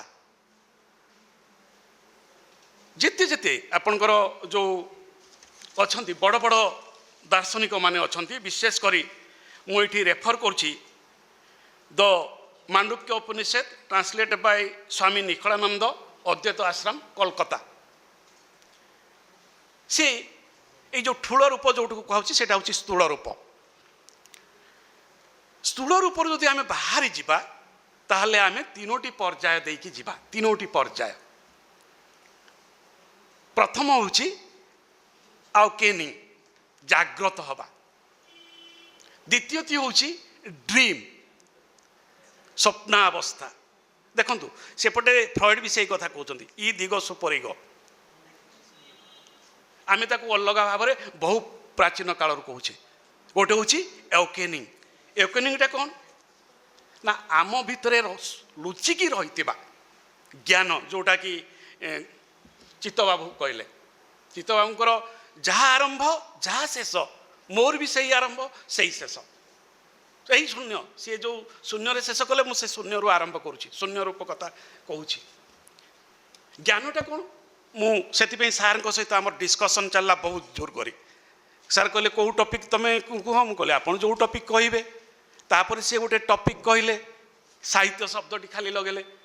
ମୁଁ ଟିକେ କୁଣ୍ଠା ପ୍ରକାଶ କଲି। ଆପଣ କହୁଛନ୍ତି ଜ୍ଞାନ ବିଜ୍ଞାନ ଆଉ ମୋତେ ଦେଉଛନ୍ତି ସାହିତ୍ୟ, ମୁଁ ତ ନୁହଁ। ତାପରେ କହିଲେ ତାହେଲେ କ'ଣ କରିବା ନା ଆପଣ ଯେମିତି ହେଲେ ବି ବିଜ୍ଞାନ ଆଣନ୍ତୁ। ତାପରେ ଜ୍ଞାନ ବିଜ୍ଞାନ ଦିଆହେଲା। ତେଣୁ ଆଉ ତୃତୀୟଟି ହେଉଛି କ'ଣ? ତୁରୀୟାବସ୍ଥା। ଯେ ସେଇଠି ହେଉଛି କ'ଣ? ଆମେ କାହାକୁ କହୁଛେ? ସେଇଟା ସମାଧି। ତେଣୁ ଆମ ଭିତରେ ଯେଉଁ ବ୍ୟକ୍ତି ଭିତରେ ଯେଉଁ ଅବସ୍ଥା ରହିଛି, ଯେଉଁ 6ଟି ଚକ୍ର ରହିଛି, ଯେଉଁ 6 ଚକ୍ର କଥା କହୁଛନ୍ତି, 6ଟି ଚକ୍ର କ'ଣ? ମୂଳାଧାର ଚକ୍ର, ଗୁହ୍ୟ ଚକ୍ର ଯେଉଁଟା କହୁଛନ୍ତି। ଏ ଗୁହ୍ୟ ଚକ୍ର ସମ୍ପର୍କରେ ବି ଅନେକ ଗୁଡ଼ାଏ ଭ୍ରାନ୍ତ ଧାରଣା ରହିଛି। ଗୁହ୍ୟ ଚକ୍ରଟି କେଉଁଠି କେଉଁଠି କହିଲେ? କିଏ କହିବେ ଗୁହ୍ୟ ଚକ୍ରଟି କେଉଁଠି? ଗୁହ୍ୟ ଚକ୍ର, ହଁ ମୂଳାଧାର। ନା ସାର୍, ମୂଳାଧାରର ଉପରେ, ମୂଳାଧାରର ଉପରେ ନା। ସିଏ କହୁଛନ୍ତି ମୂଳାଧାରଟା ହେଉଛି ସେ ଯେଉଁ ଆମର ପୁରୁଷାଙ୍ଗ ରହିଛି, ପୁରୁଷାଙ୍ଗର ତଳକୁ, ପୁରୁଷାଙ୍ଗର ତଳକୁ। ଏବଂ ସେଇଠି ହିଁ ସର୍ଜନ ଶକ୍ତି। ଦେଖନ୍ତୁ ସେଇଠି ହିଁ ସର୍ଜନ ଶକ୍ତିଟି ଅଛି। ଆପଣ ତାର ବ୍ରଡର ଇମ୍ପ୍ଲିକେସନକୁ ନିଅନ୍ତୁ। ଏବଂ ଯେଉଁ ଓଂ କଥା ମୁଁ କହୁଥିଲି ସେଇଠି ସେଇ କଥାଟି ସେମାନେ ସେଇ କଥାଟି ସେଠି କହୁଛନ୍ତି। ଏବଂ ସେଇ ଯେଉଁ ଅର୍ଦ୍ଧଚନ୍ଦ୍ର ଯେଉଁଟା ଦେଖାଉଛି ସେଇଟା ହିଁ ସ୍ଥୂଳ ରୂପ ବା ସ୍ଥୂଳ ରୂପ। ଶୂନ୍ୟରୁ ପ୍ରଥମେ ଅର୍ଦ୍ଧଚନ୍ଦ୍ରକୁ ଆସିଲା ଏବଂ ଅର୍ଦ୍ଧଚନ୍ଦ୍ର ପରେ ତା ତଳକୁ ଆସିଲା। ଏବଂ ଅନେକ କହୁଛନ୍ତି ଯେଉଁ ବିନ୍ଦୁଟି ରହୁଛି ସେ ବିନ୍ଦୁଟି ହେଉଛି ତୁରୀୟ ଅବସ୍ଥା। ଓଂର ବିନ୍ଦୁଟି ତୁରୀୟ ଅବସ୍ଥା। ଆମର ଷଡ଼ଚକ୍ରରେ ଏଇଟା ହେଉଛି କପାଳଟା ହେଉଛି। ଏବଂ ସେଇଠି ହେଲେ କ'ଣ ହେଉଛି? ସମାଧି ହେଇଯାଉଛି। ସେଇଠୁ ଆଉ ଦେହ ପ୍ରବେଶ ହେଇପାରିବନି। ଦେହ ପ୍ରବେଶଟା ହେଇଛି କଣ୍ଠରୁ ହେଇପାରିବ। ଯେଉଁ ଆମ ଯୋଗୀମାନେ ଗୋଟିଏ ଦେହରୁ ଆଉ ଗୋଟିଏ ଦେହକୁ ଯାଆନ୍ତି ଏବଂ ଆଉ ଗୋଟିଏ ଦେହରୁ ଆଉ ଗୋଟିଏ ଦେହକୁ ଆସନ୍ତି। ଏବଂ ଓମ୍ ଯେଉଁଟା ଇଂରାଜୀରେ ଓମ୍ କୁହାହେଉଛି, AUM, ଓମ୍। ଏ ଓମ୍ରେ ସେମାନେ ଏଟାକୁ ରଖୁଛନ୍ତି କ୍ରିଏସନ୍ ଦ ୱେକିଂ ଷ୍ଟେଟ୍। ୱେକିଂ ଷ୍ଟେଟ୍ ଯେଉଁଟା ଆମେ ଏଇଠି ମୂଳାଧାର କଥା କହିଲେ, ଯେଉଁଟାକି ୟୁରେ AUM, ୟୁରେ କହୁଛନ୍ତି ପ୍ରିଜର୍ଭେସନ୍ ଦ ଡ୍ରିମ୍ ଷ୍ଟେଟ୍। ମଣ୍ଡୁକ୍ୟ ଉପନିଷଦରେ ଏକଥା କୁହାଯାଇଛି। ଏଠି ମଧ୍ୟ ସାଇନ୍ସରେ ସେମାନେ ଏଇଟା ଏଇ ଇଣ୍ଟରପ୍ରିଟେସନଟା ହେଉଛି ୟୁରୋପିଆନ୍ ଇଣ୍ଟରପ୍ରିଟେସନ୍। ତେଣୁ ୟୁରେ ସେମାନେ କହୁଛନ୍ତି ପ୍ରିଜର୍ଭେସନ୍ ଦ ଡ୍ରିମ୍ ଷ୍ଟେଟ୍ ଏବଂ ଏମ୍ରେ କହୁଛନ୍ତି ଡିଜୋଲ୍ୟୁସନ୍ ଦ ଡିପ୍ ସ୍ଲିପ୍, ଆବସର୍ପସନ୍ ଡିଭାଇନ୍। ଏଠି ବି ସେମାନେ ଡିପ୍ ସ୍ଲିପ୍ କଥା କହୁଛନ୍ତି। ଏବଂ ଏଇ ଯେଉଁ डीप स्लीप कथा मु कहली ड्रीम कथा कहली एटा मु निजे आसु नाही as a thing is known through its name so the highest Brahma is known through alone तेणु ब्रह्म को आमे कोठी उपलब्धि करि परिबा ओम रे ओम एवं ब्रह्म एकत्र एवं सेति पई म एठी आउत गोटे डिस्कोर्स मु थौछि पृथ्वी रे एते रिलीजियन अछि एते धर्म अछि एते व्यवस्था अछि को देवतांक पाखरे ब्रह्म अछि जहाँ अविनश्वर जहाँ मृतहीन जहाँ कालजयी कौ देवता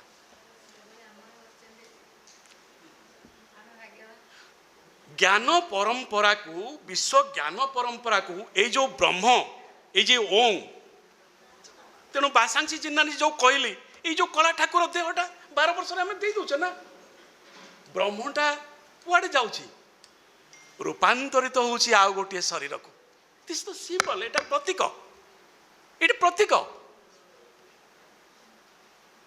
एवं से तो ज्ञान परंपरा कौटू कौटू कौटू कौटू आसिकी से पर्यंत सी आइसंती समुद्र रे भासी भासी केते देह त्याग करी आइसंती नारायण होइचंती सेठी एवं एबे भी लक्ष्मी को कषण सहुचंती लक्ष्मी को कषण सोचन केते पड़ला मु एबे आ गोटे को जीवी पंचसखा को जीवी ये तो थियोरी गला एति थियोरी कथा मु कहबी असल कथाटी हूँ ये पंचसखार मु 3 जन को सार नहीं 5 जन को नेले बहुत बड़ हो ये 3 जन थे मैजिक रियलिज्म मैजिक टिके मु पढ़ी देले आपन को भल लगे गीतटा टिके भल लगे बट अवकाश को जीवा बट अवकाशटा हूँ कौन ना जगन्नाथ सहित बलराम दास श्रीलंका जाइछंती आपण माने जानिछंती श्रीलंका जाइछंती राताराती गले राताराती पळे आसिले जेतबे राताराती जाउछंती ये बलराम दास जानिले जे मु बलराम दास आउ जगन्नाथ दास बा अच्युतानंद एमानक पई जगन्नाथ ठाकुर नुहंती एकांग गोटे जगह से लिखिं एकांग पढ़ी दूसरी एकांग बोली कहते मोह तही देख तू भवे होइछु तोह तही देख मुही बलराम दास कहते मोह तही देख तू उदय होइछु मोह तही देख तू उदय होइछि तोह तही देख मुही अर्थात तू उदय होइछु तो पाखरे मु अछि तोर मोर किछि प्रभेद नाही आहुरी कहउचंती तुम्भे आंबे दुहे एकत्र अंगटी भिन्ना भिन्न आउ नाही ये होछि फिलोसफी ये होछि दर्शन जगन्नाथ बलराम एवं जगन्नाथ ये माने फ्रेंड ए माने आत्मार दोषर निजे निजे से कहउचंती एवं बट अवकाश रे जहाँ लिखाई मैजिक रियलिज्म माने अति चमत्कार मैजिक रियलिज्म को भी देखा ए सेटा देखौछि मैजिक रियलिज्मटा देखै दउछि दीटा मैजिक रियलिज्म देखैबी सोमनाथ तनय मु बलराम दास आचंबित कथा मुझे गुणु थाई मने आचंबित कथा एटा ही मैजिक रियलिज्म मनुष्य देहरे लेका देखिबी केसन मनुष्य से कौन जीवा आसा कर मनुष्य देहरे लंका देखिबी केसन केसने तृतीय जुगरे राम अवतार लंका कटकाई श्री राम चंद्र ठाकुर से लंकागढ़ देखिबी विभीषण जन्मर सुफल मोर लभिबी कारण एमंत विचारंते तुम्बे दया निधि मनोबांछा मोर जे कारण कल सिद्धि मु लंकागढ़ देखिली विभीषण एबे जे महाप्रभु मते पड़ुछि कषण उपचार धरी जे देइथिलु मोर तही मंदिरे छाड़ी आइली जे चेतना मोर नाही से जाइछंती आइछंती एवं जेतेबेले पछरे बसिछंती सेतेबेले से तांकर सुना झरीटी देइछंती एवं तांकर जागारे मठरे तांको छाड़ी देकी जगन्नाथ भितर को पळैछंती सकाळ जेतेबेले पहड़ खोलिछि जगन्नाथंकर सुना झरी नाही ए तांकर जेतेबेले निद भांगी चारिरे सुना झरी कुआडे गला तापरे देखले जे बलराम दास तांको पाखे सोना जरी रही से तुरंत आसिकी मंदिर में सोना जरी दौरान ताको समस्त कहले ये चोर ये चोरी की नहीं जाता ये कहले ना ना मत ठाकुर दे विश्वास करेंगे कौन प्रतापरुद्र अच्छा समस्ते अच्छा विश्वास करेंगे कौन सेठू बलराम दास कहले जे विभीषण जगन्नाथ को कला मल्लीमाल देते कला मल्लीमाल देखु चिंतन कला मल्लीमाल देते देखला बेलू जाओ जाओ देख प्रतापरुद्र कहले समस्त को जाओ जाओ देख कला मल्लीमाल अच्छी से प्रतापरुद्र देव दंडवत मारी दंडवत मारी आउ आर कथाटी कौन कहबी भाव समुद्रर कथा जहाँ दाढ़ता भक्ति अच्छी भाव समुद्र सेटा नहीं दाढ़ता भक्ति अच्छी जिते रथ टणा होची जिते रथ टणा होची सेते बेले बलराम दास जड़े जौनकर्मी पाखरे अच्छी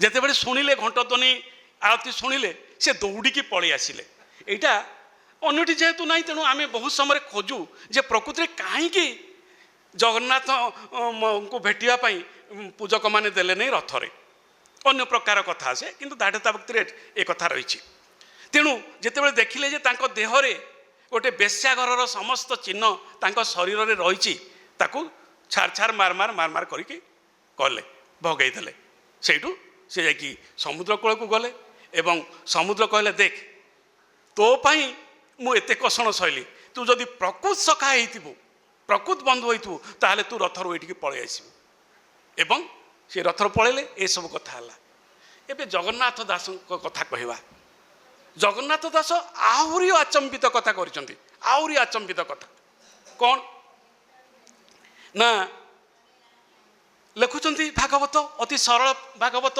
संस्कृत परंपरार मुक्ति पाई जाइछन्ति लिखुंट एवं सेटा जिते लिखुंट प्रत्येक दिन लिखती आसिकी बट अवकाश जो बरगछ मूल से संध्या बेले पढ़ती एवं समस्ते आसिकी शुणती एमती गोटे समय आसला तार प्रशंसा एत बढ़ीगला जे राजनगर राणी आसीगले यहाँ आउ गोटे बड़ चर्चाटे अच्छी सार ये जो 5 जन मुक्ति मंडप को भांगिकी ध्वंस करदे जो परंपरा गोटे चली आसला ज्ञान परंपरा ज्ञानर एकत्व ये 5 सखा प्रथम चैलेंज कर मैंने जानती बलराम दास जे गोटे कंदा आउ काला कहीदेले गीता से कहले एमती तेणु यहीटा सेमती है जगन्नाथ दास सबुदिन सन्ध्या कहते राणी मैंने आसती तेणु सेटा पंडित मानक मन को पाइलानी ये कौन ये गोटे लीला लगे ये गोटे कौन लीला लगे नारी मान को लेकिन लीला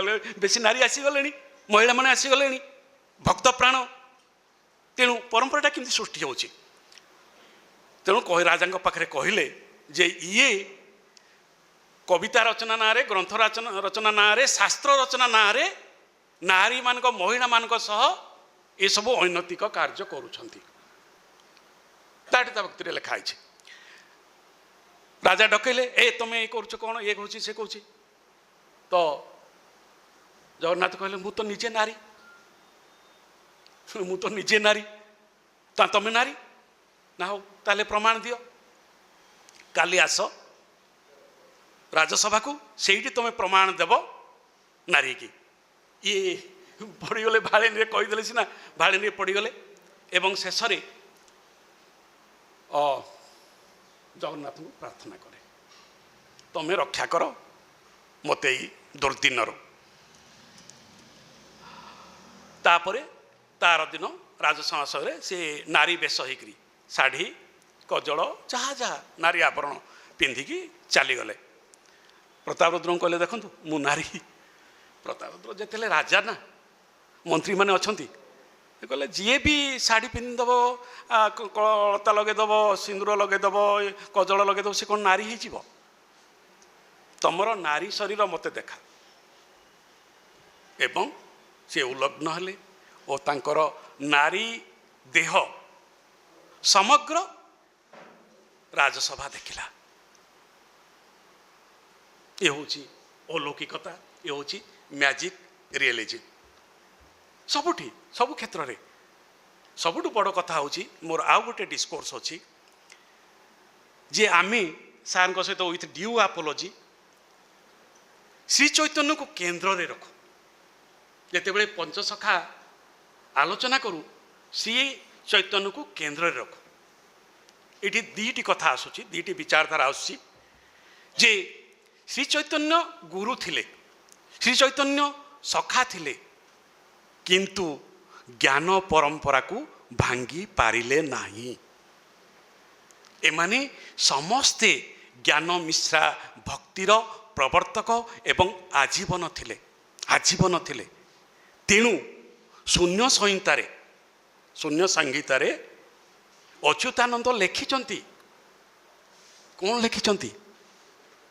तांकू श्री चैतन्य कौन देले?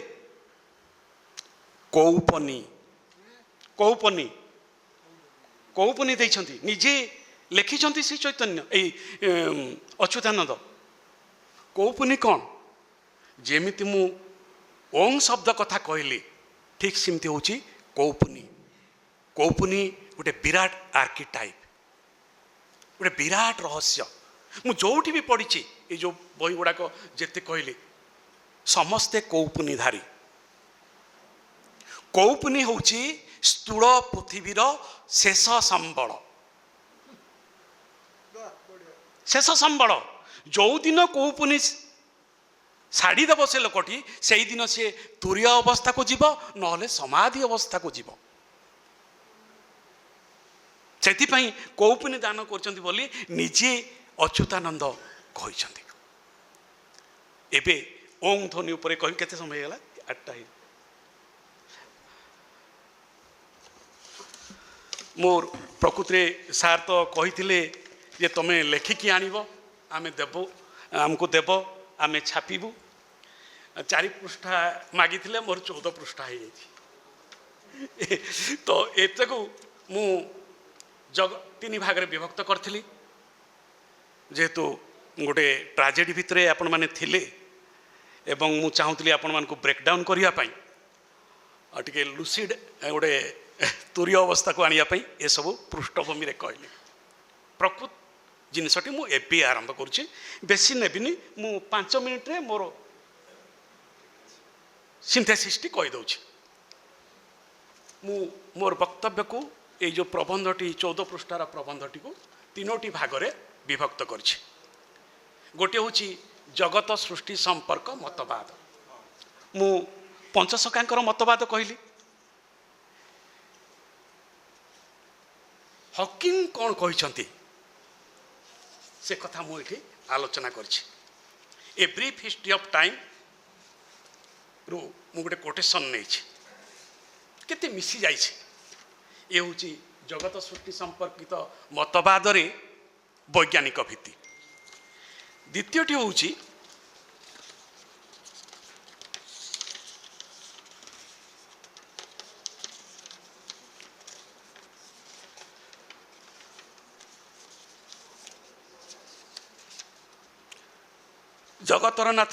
जगन्नाथ अलौकिक पंचसंखा एवं महानायकत्व जोटा कि मुझे सारी।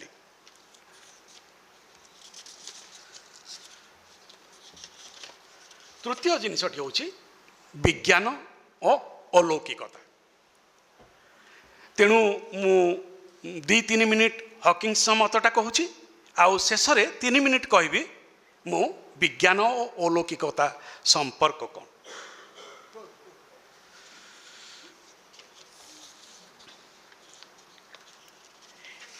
ए brief history of time Bantam books 1988 रे प्रकाशित, पृष्ठा 9 रे लिखित। आज we shall see the concept of time.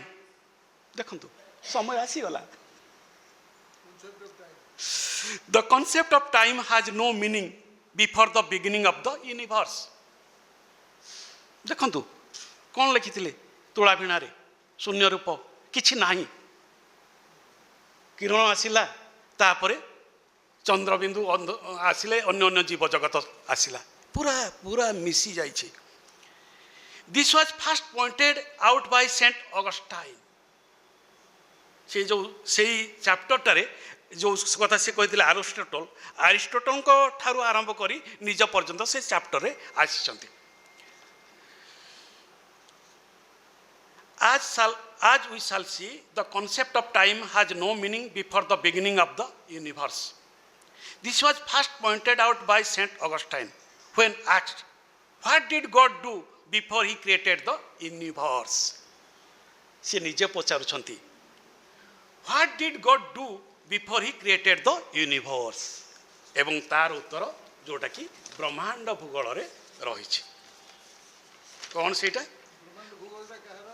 ବ୍ରହ୍ମାଣ୍ଡ ଭୂଗୋଳଟା ହେଉଛି ବଳରାମ ଦାସଙ୍କର ଏବଂ ତୁଳାଭିଣା ସବୁ ତିନି ଜଣ ଯାକ, ମୁଁ ତିନି ଜଣଙ୍କ କଥା ହେଉଛି, ଅଚ୍ୟୁତାନନ୍ଦ ଯାହା ଲେଖୁଛନ୍ତି, ଜଗନ୍ନାଥ ଦାସ ତାହା ଲେଖୁଛନ୍ତି ଏବଂ ବଳରାମ ଦାସ ତାହା ଲେଖୁଛନ୍ତି, ଅଭେଦ, ତିନି ଜଣ ଯାକ ଅଭେଦ। ତେଣୁ ଦେଖନ୍ତୁ ତାର ଉତ୍ତରଟା ହେଇଛି, ମହାଶୂନ୍ୟ ଯେ ଜ୍ୟୋତି ରୂପ, ଜ୍ୟୋତିରୁ ଜାତ ଠୁଳ ରୂପ, ଠୁଳରୁ ଅର୍ଦ୍ଧମାତ୍ର କଲା, ମାତ୍ରାରୁ ଓଙ୍କାର ଜନ୍ମିଲା। ପୁରା ଗଡ୍ କ'ଣ କରୁଥିଲେ ତାହେଲେ?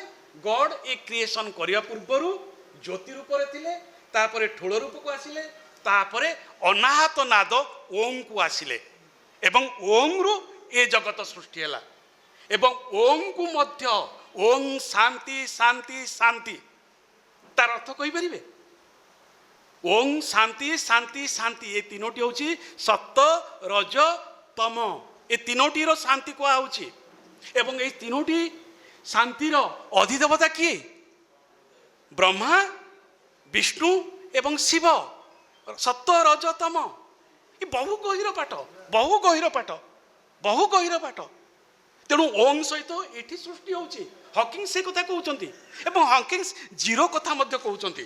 ଗୋଟେ ଜାଗାରେ ସେ ଜିରୋ କଥା କହୁଛନ୍ତି ଏବଂ ସେ ଜିରୋକୁ ମୁଁ, ମୋର କାର୍ତ୍ତିକ ଭାଇ ଅଛନ୍ତି, ଈଶ୍ୱର ବିଜ୍ଞାନୀ, ମହାକାଶ ବିଜ୍ଞାନୀ, ସେ ଜିରୋକୁ ଆମେ ଶୂନ୍ୟ ରୂପ କହିବା ନା ଶୂନ୍ୟ ରୂପ କହିବା, ଇଏ ମଧ୍ୟ ଗୋଟେ ବିଚାରଧାରା ମୁଁ ଏଠି ଥୋଇଛି। ଜିରୋ ସମ୍ପର୍କରେ ସେ କହୁଛନ୍ତି, ସେଇଟା ନିଜର ମତ ହକିଙ୍ଗର, ସେଇଟା ସିଏ ପେଜ୍ 74ରେ କହୁଛନ୍ତି। ଥିଓରି ଅଫ୍ ଏଭ୍ରିଥିଙ୍ଗ ପୁସ୍ତକରେ ଉଲ୍ଲେଖ କରିଛନ୍ତି, at the big bang itself the universe had zero size and so must have infinite hot. ଦେଖନ୍ତୁ ଦୁଇଟି ଯାକ କଥା ମିଶି ଯାଉଛି, zero size and infinite hot.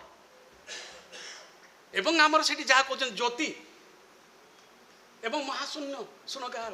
ତେଣୁ ଏଟାକୁ ମୁଁ ହକିଂ ଉଲ୍ଲେଖ କରିଥିବା ଜିରୋ ସାଇଜ୍କୁ ଶୂନ୍ୟ ବା ଶୂନ୍ୟ ଭାବରେ ଗ୍ରହଣ କରି ବଳରାମ ଦାସଙ୍କ ସେକାଳେ ଶୂନ୍ୟମର ରୂପ ଏବଂ ଜଗନ୍ନାଥ ଦାସଙ୍କ ମହାଶୂନ୍ୟ ଯେ ଜ୍ୟୋତି ରୂପକୁ ଗ୍ରହଣ କରାଯାଇପାରେ ଏବଂ ଇନଫିନାଇଟଲି ହଟ୍କୁ ବିନ୍ଦୁ ଉଛୁଳିଲା ଓ ଜ୍ୟୋତି ରୂପ ଭାବରେ ନିଆଯାଇପାରେ। ବିନ୍ଦୁ ଉଛୁଳିଲା ବୋଲି କହୁଛନ୍ତି, ବିନ୍ଦୁ ଉଛୁଳିଲା ପରେ ଯାଇକି ଜଗତ ସୃଷ୍ଟି ହେଉଛି।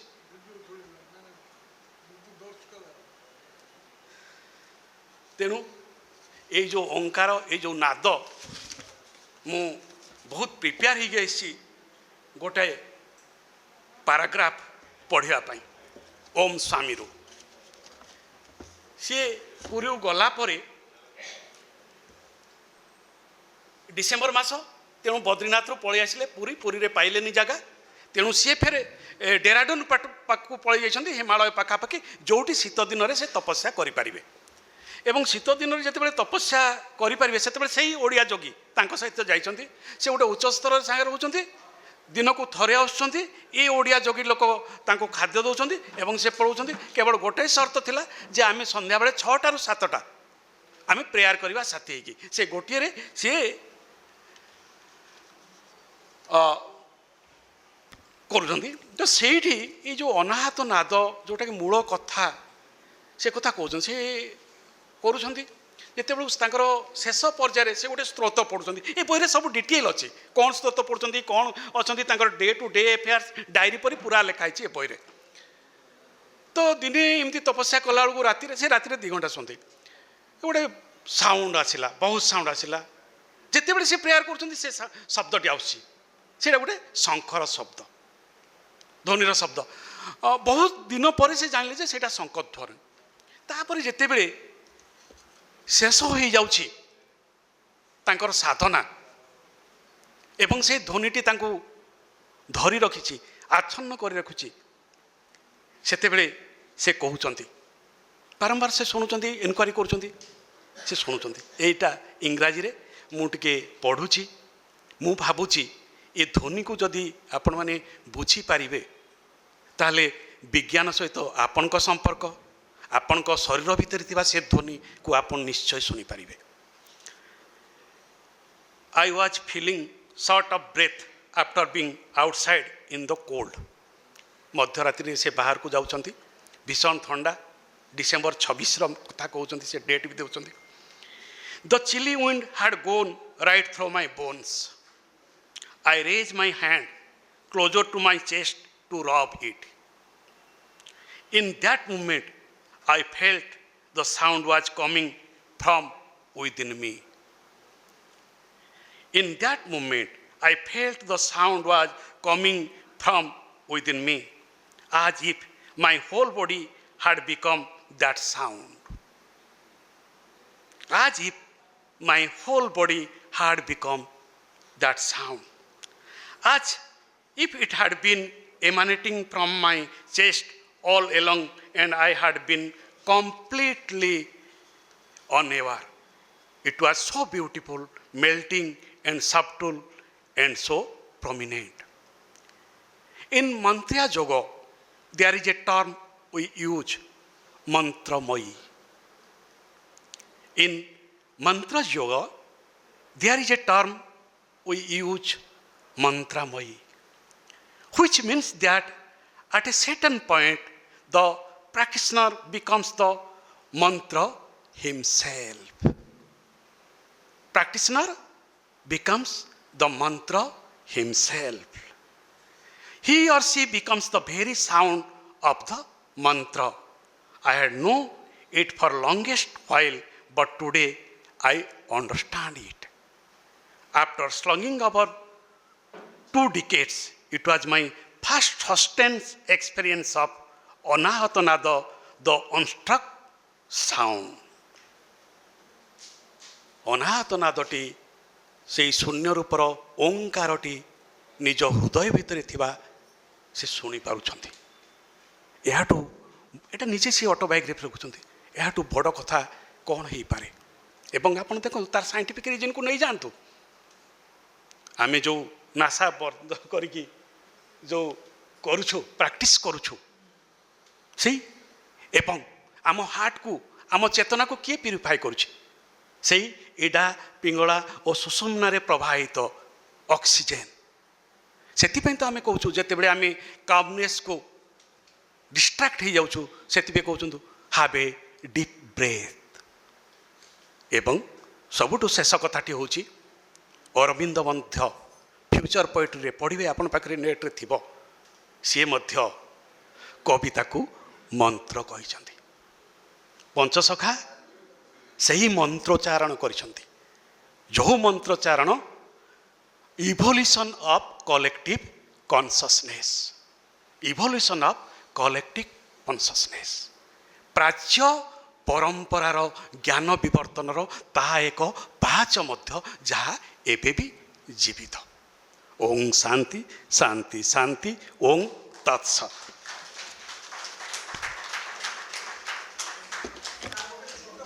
ଆଜ୍ଞା ପ୍ଲିଜ୍, ବହୁତ ଖୁସି ହେବି। ଆଜ୍ଞା କାହାର? ହୋ ତୁଳା ଜାଣିଛନ୍ତି?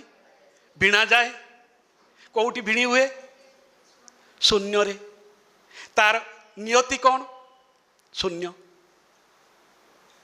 ବୁଝିପାରିଲେ? ତୁଳା ଭିଣା କେବେ ଦେଖିଛନ୍ତି? ସଂସାରଟା ହେଉଛି ସେଇ ତୁଳା ଭିଣାର ସେଇ ଯନ୍ତ୍ରଟି।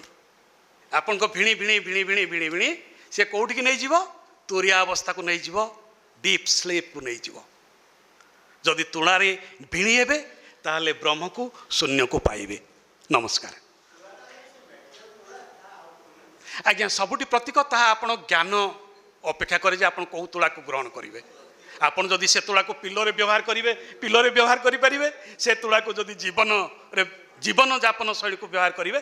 କିନ୍ତୁ ଗୋଟିଏ କଥା ହେଉଛି, गोटे कथा सूक्ष्म कथाटी होची से माने स्थूल वास्तवतार बहु ऊर्ध्वरे डीप स्लीप रे थिले से माने डीप स्लीप रे तुरी अवस्था को जाई नांती तुरी अवस्था को गले लेखी हेबनी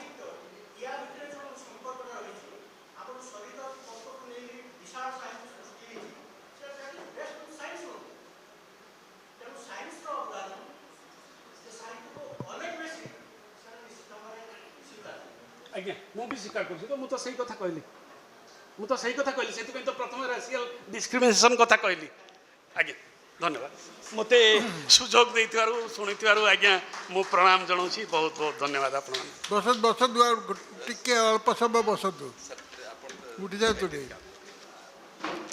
ये जो वक्तृताटी आपण शुणिले ये वक्तृताटी शुणा ये मीटिंग टी उद्दिष्ट होता आपण मैंने जानतु जे गोटे समय आसे पहुँची जितेबाला आमर ओडिया साहित्य वर्तमान विश्व साहित्य को अतिक्रम कर समय हो गला यार एआई आर्टिफिशियल इंटेलिजेंस आप टेलीफोन थी आप पचारतु ओडिया साहित्यर फ्यूचर कौन what is the future of Odia literature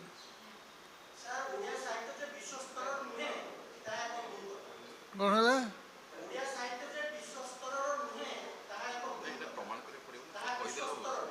नहीं विश्व स्तर बोली आप ग्रहण करती जदि भल कथा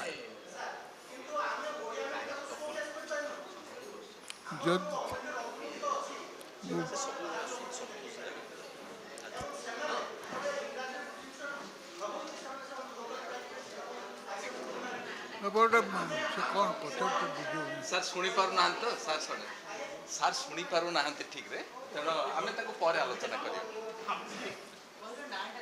से जाओ आपण मैंने जानतु जे आमे जहाँ को पंचसखा साहित्य जहाँ को भावुले गोटे मैजिक गोटे मैजिक कथा गुड़ाक गोटे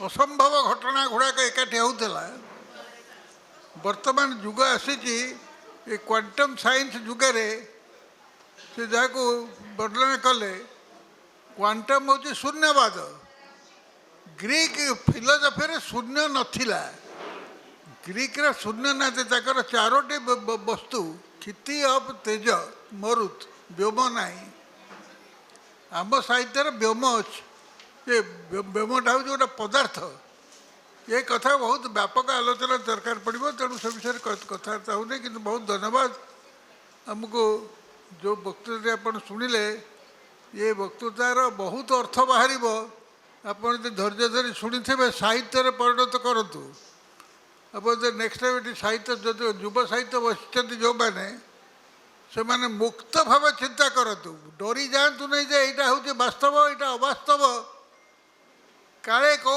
क्रिटिक झुटिब ये कथा मनरे न भाविक लिखतु आप सपोर्ट आप पंचसखा लिटरेचर पढ़तु ये कथा ये शेष वाक्य नमस्कार धन्यवाद आमको गोटे अलग जगत को नहीं जाइए प्रोफेसर क्षीरचंद्र बेहेरा तांको जेते कृतज्ञता जनइले धन्यवाद जनइले कम हम मो अनुरोध करुच्ची सार को सार गोटे स्मृति फलक दे देवे सार प्रोफेसर क्षीरचंद्र बेहेरा को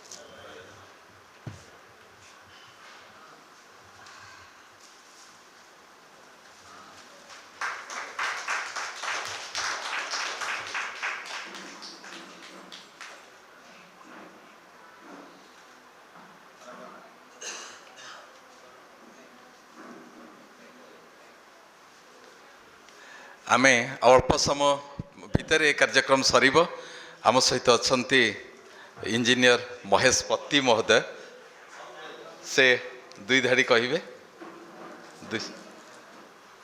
ঠিক ଅଛି ଏବେ ତେବେ ସଭାପତିଙ୍କ ଅଭିଭାଷଣ ଡକ୍ଟର ନମସ୍କାର ଇତି ସାମନ୍ତ। ସମ୍ମାନନୀୟ ମଞ୍ଚାସୀନ ଅତିଥିମାନେ ଏବଂ ଶାନ୍ତନୁ ଆଚାର୍ଯ୍ୟଙ୍କୁ ଭଲ ପାଉଥିବା ସାହିତ୍ୟକୁ ଭଲ ପାଉଥିବା ଆପଣମାନେ ସମସ୍ତଙ୍କୁ ପ୍ରଣାମ। ଶାନ୍ତନୁ ଆଚାର୍ଯ୍ୟ ଫାଉଣ୍ଡେସନ୍ ଟ୍ରଷ୍ଟ ମାଧ୍ୟମରେ ଯେତେବେଳେ ଯେଉଁ ଅଧିବେଶନ ଅନୁଷ୍ଠିତ ହୁଏ ସେଥିରେ ବହୁତ ସୁନ୍ଦର ବିଷୟକୁ ନେଇ ଆଲୋଚନା ହୁଏ ଏବଂ ଯେମିତି ପ୍ରଥମରୁ ଶାନ୍ତନୁ ଆଚାର୍ଯ୍ୟ ମହୋଦୟ ବିଷୟ ପ୍ରବେଶ କୁହନ୍ତି ଏବଂ ପ୍ରତ୍ୟେକ ଥର କୁହନ୍ତି ପ୍ରକୋଷ୍ଠ ଛୋଟ ହେଲେ ବି ଯେତିକି ବ୍ୟକ୍ତି ଉପସ୍ଥିତ ଥିଲେ ବି ବିଷୟ ଗୁରୁତ୍ୱପୂର୍ଣ୍ଣ ଏବଂ ଯେଉଁମାନେ ଆପଣମାନେ ଶୁଣୁଛନ୍ତି ଆପଣମାନେ ବହୁତ ମନ ଦେଇ ଶୁଣୁଛନ୍ତି। ପ୍ରଥମେ ଆପଣମାନଙ୍କୁ ସୁନ୍ଦର ଶ୍ରୋତା ଭାବରେ ବହୁତ ବହୁତ ଧନ୍ୟବାଦ ଏବଂ କୃତଜ୍ଞତା ଯେଉଁମାନେ ଚାଲିଗଲେଣି ଏବଂ ଯେଉଁମାନେ ଅଛନ୍ତି। ଆଜି ଯେଉଁ ବିଷୟ ଏଠି ଆଲୋଚନା ହେଲା ତେବେ ତା ପୂର୍ବରୁ ମୁଁ କହିଦିଏ ଯେମିତି ବନଜ ବାବୁ କହିଲେ ପ୍ରତିଭା ଏବଂ ଇତି ସାମନ୍ତ ଦୁଇ ଜଣ ମିଶି ସବୁ କରୁଛନ୍ତି ଜମା ନୁହେଁ, ହୁଏତ ପ୍ରତିଭା କିଛି କରୁଥିବେ। ମୋତେ ସମୟ ବହୁତ କମ୍, ମୁଁ ଏଇଠି ଆସିକି ଜାଣିଲି ଏମିତି ଗୋଟେ ବିଷୟ ରଖାଯାଇଛି ବୋଲି। ବିଶେଷତଃ ଶାନ୍ତନୁ ଆଚାର୍ଯ୍ୟ ମହୋଦୟ ନିଜେ ହିଁ ସବୁ କିଛି କରୁଛନ୍ତି, ବିଷୟ ସିଏ ରଖୁଛନ୍ତି। କେମିତି ୟା ଉପରେ ଭଲ ଆଲୋଚନା ହେବ ଆପଣମାନେ ଯଦି ତଳେ ବସି ଲକ୍ଷ୍ୟ କରୁଥିବେ ସେ ବହୁତ ଉତ୍ଫୁଲ୍ଲିତ ହୋଇ ବହୁତ ଆଗ୍ରହର ସହିତ ବହୁତ ଉତ୍ସାହର ସହିତ ଆଲୋଚନାକୁ ଆଗକୁ ଆଗେଇ ନେଉଥିଲେ। ଏଇଟା ଗୋଟେ ବିରଳ ଉଦାହରଣ ଏବଂ ନିଜେ ମନ ଦେଇ ଶୁଣୁଥିଲେ, ନିଜେ ବି ମଝିରେ ମଝିରେ କ'ଣ କହିଲା ଏଇଟା ଶୁଭିଲାନି ପ୍ରଶ୍ନ ପଚାରୁଥିଲେ, ତଳେ ଆଉ ଜଣେ ବସି ମନ ଦେଇ ଶୁଣୁଥିଲେ ତାଙ୍କର ଧର୍ମପତ୍ନୀ ନିରୁପମା ଆଚାର୍ଯ୍ୟ। ଆପଣମାନେ ମଧ୍ୟ ସମସ୍ତେ ଶୁଣୁଥିଲେ। ଆଜି ଗୋଟେ ସୁନ୍ଦର ବିଷୟ ଯେଉଁ ରଖାହେଇଛି ଯାହା ଉପରେ ବହୁତ ସୁନ୍ଦର ଦୁଇ ଜଣ ଆଲୋଚନା କଲେ, ସାର୍ ଗୋଟେ ଅଲୌକିକ ଜଗତକୁ ସମସ୍ତଙ୍କୁ ନେଲେ। ଆମେ ସମସ୍ତେ କହୁ ଯେମିତି ସାର୍ ଆରମ୍ଭ କଲେ ଓଙ୍କାରରୁ ଏବଂ ଆମେ ଓଡ଼ିଶାବାସୀ ବହୁତ ଭାଗ୍ୟବାନ, ସେ ଓଙ୍କାରର ପ୍ରକୃତ ଅଧିକାରୀ ଆମେ ହେଇଯାଇଛୁ। କଥାରେ ଅଛି ଯାହା ନାହିଁ ଭାରତେ ତାହା ନାହିଁ ମରତେ। ପ୍ରଥମତଃ ଆମେ ଭାରତବାସୀ ବହୁତ ଭାଗ୍ୟବାନ, ଆମକୁ ଏତେ ସୁନ୍ଦର ସୁନ୍ଦର ଗ୍ରନ୍ଥ ପୁରାଣ ମିଳିଛି, ରାମାୟଣ ମହାଭାରତ ଗୀତା ଭାଗବତ ବେଦ ଉପନିଷଦ। ସେସବୁରେ ଏମିତି କେଉଁ କଥା କୁହାଯାଇନି ଯେମିତି ପଞ୍ଚସଖା ସାହିତ୍ୟ ଆଲୋଚନା ହେଲା ଶରୀର ଶୁଦ୍ଧିକରଣ ହେଉ, ପରିବାର ଶୁଦ୍ଧିକରଣ ହେଉ, ସମାଜ ଶୁଦ୍ଧିକରଣ ହେଉ, ଏମିତି କେଉଁ କଥା ନାହିଁ ଯେଉଁଗୁଡ଼ିକ ସେଇ ସବୁ ଜିନିଷରେ କୁହା ନ ଯାଇଛି। ସେଥିପାଇଁ ଆମେ ଭାଗ୍ୟବାନ। ଆଉ କୌଣସି ପାଶ୍ଚାତ୍ୟ ସାହିତ୍ୟରେ ଏସବୁ ଜିନିଷ ଦେଖିବାକୁ ମିଳେନି। ଆପଣମାନେ ସମସ୍ତେ ଜାଣିଥିବେ, ମାନେ ଏକଦମ ସୁଧୀଜନ ମଣ୍ଡଳୀ ବସିଛନ୍ତି, ବେଦରେ କ'ଣ ନ କୁହାଯାଇଛି। ପୁଣି ବେଦରେ ଆସୁଛି ବେଦାନ୍ତ, ବେଦର ଯେଉଁଠି ଶେଷ ସେଠି ଆସିଲା ପୁଣି ବେଦାନ୍ତ, ପୁଣି ଆସିଲା ତା ତଳକୁ ଉପନିଷଦ। ସେ ଗୋଟି ଗୋଟି ଉପନିଷଦ ସିଏ 8ଟା ପ୍ରକାର, ମାନେ ବେଦ ବେଦାନ୍ତ ଉପନିଷଦ ଯଦି ଆଲୋଚନା କରା ସେ ତ ମାନେ ବହୁତ ବିରାଟ ବିରାଟ କଥା ଏସବୁ କୁହାଯାଇଛି। ଆମେ ତାକୁ ସାହିତ୍ୟରେ ହିଁ ଧରିବା। ଏସବୁ ଆମେ ଭାରତବାସୀ ଭାଗ୍ୟବାନ ଆମେ ପାଇଛେ, ଆମେ ଓଡ଼ିଶାବାସୀ ଆହୁରି ଭାଗ୍ୟବାନ ଆମେ ଓମକାର ପାଇଛେ। ଆମେ ଆଉ ମ୍ୟାଜିକ୍ ରିଏଲିଜିମ୍ ଯେଉଁ କଥା ଏଠି ଆଲୋଚନା ହେଲା ପଞ୍ଚସଖା ସାହିତ୍ୟରେ ହେଉଥିଲା, ବର୍ତ୍ତମାନ ସମୟରେ 21ଶ ଶତାବ୍ଦୀରେ ମଧ୍ୟ ସାର୍ ହେଉଛି। କାହିଁକି ନା ଏବେ ଆମେ ଯେଉଁମାନେ ଅନୁଭୂତିରେ ଶ୍ରୀ ଜଗନ୍ନାଥ ଗୋଟେ ବହି ବାହାରୁଛି, ସେତେବେଳେ ସେମାନେ ବହୁତ ସାଧନା କରିକି ଲେଖୁଥିଲେ, କିନ୍ତୁ ଏବେ ବି ଅନୁଭୂତିରେ ଶ୍ରୀ ଜଗନ୍ନାଥ ବହୁତ ବହି ବାହାରୁଛି ଏବଂ ସେ ଅନୁଭୂତି ଯେଉଁମାନେ ଆପଣମାନେ ପଢ଼ିଥିବେ ସେଇ ମ୍ୟାଜିକ୍ ରିଆଲିଜିମ୍ର ହିଁ କଥା ସେଥିରେ ରହିଛି ଏବଂ ସମସ୍ତଙ୍କର କିଛି ନା କିଛି ସେ ଅନୁଭୂତି ଥିବ। ପ୍ରଥମରୁ ଶାନ୍ତନୁ ଆଚାର୍ଯ୍ୟ ମହୋଦୟ ଯେଉଁ କଥା କହିଲେ, ସାର୍ ସେଠି ପଚାରୁଥିଲେ ବିଜ୍ଞାନ ଆଉ ସାହିତ୍ୟର କଥା। ଜ୍ଞାନ ବିଜ୍ଞାନ ସାହିତ୍ୟ, ସାହିତ୍ୟରୁ ସବୁ ଜିନିଷର ସୃଷ୍ଟି ନିଶ୍ଚିତ ଭାବରେ। ସାର୍ କହୁଥିଲେ ଟ୍ରାଜେଡ଼ିର କଥା। ଆପଣମାନେ ଗୋଟେ ଛୋଟିଆ କଥା, ମୁଁ ଏତେ ବଡ଼ ବଡ଼ ଆଲୋଚନାକୁ ଯାଉନି କାହିଁକିନା ବଡ଼ ବଡ଼ ଆଲୋଚନା ଆପଣମାନେ ଶୁଣିଛନ୍ତି। ବହୁ ବହୁ ପ୍ରାଚୀନ କାଳରେ କୁହାଯାଇଛି, ଯେତେବେଳେ ବେଦ ଉପନିଷଦ କଥା ଆଲୋଚନା କରାଯାଉଥିଲା ଗୁରୁମାନେ କହୁଥିଲେ ଆମେ ଲେଖିବୁନି, ଏଇଟା ଲେଖାଯାଇଛି ଆମ ଶାସ୍ତ୍ର ପୁରାଣରେ। କାହିଁକି ନା ଲେଖିଲେ ବିଦ୍ୟାଟା ହେଇଯିବ ପୁସ୍ତକଗତ, ସେଟା ଆଉ ଏତେ ବାହାରକୁ ଯିବ ନାହିଁ। मुहरु मुह को गुरु शिष्य को कहे से शिष्य पुणी तांको शिष्य को कहे से शिष्य तांको शिष्य को कहे से माने एमिति भाव में विश्वास करते या द्वारा तांको विद्या बंची रहिबो एवं आगरु आगो को आगेइबो।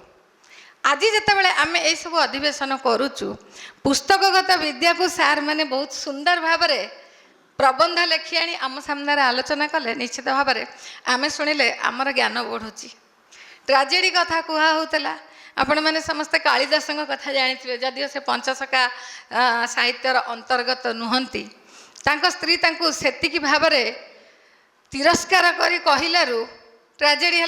कालिदास थिले बहुत मूर्ख तांको से जो नारी को विवाह करते सी थे बहुत पंडित जितेबाला से संस्कृत शब्दर अर्थ पचारुंट कालिदास कहीपना मुझे गप को जाऊनी आपण मैंने समस्ते जानते एत तिरस्कार कले से नारी जनक कालिदास दुखरे बाहरी गले। तापर आपण मैंने जानते से माँ को एत बेसी से ध्यान कले जहाद्वारा कालिदास हो गले विख्यात प्रख्यात वनजऊ जमती कहती कवि। कालिदास तैयारी कले रघुवंशम काव्य।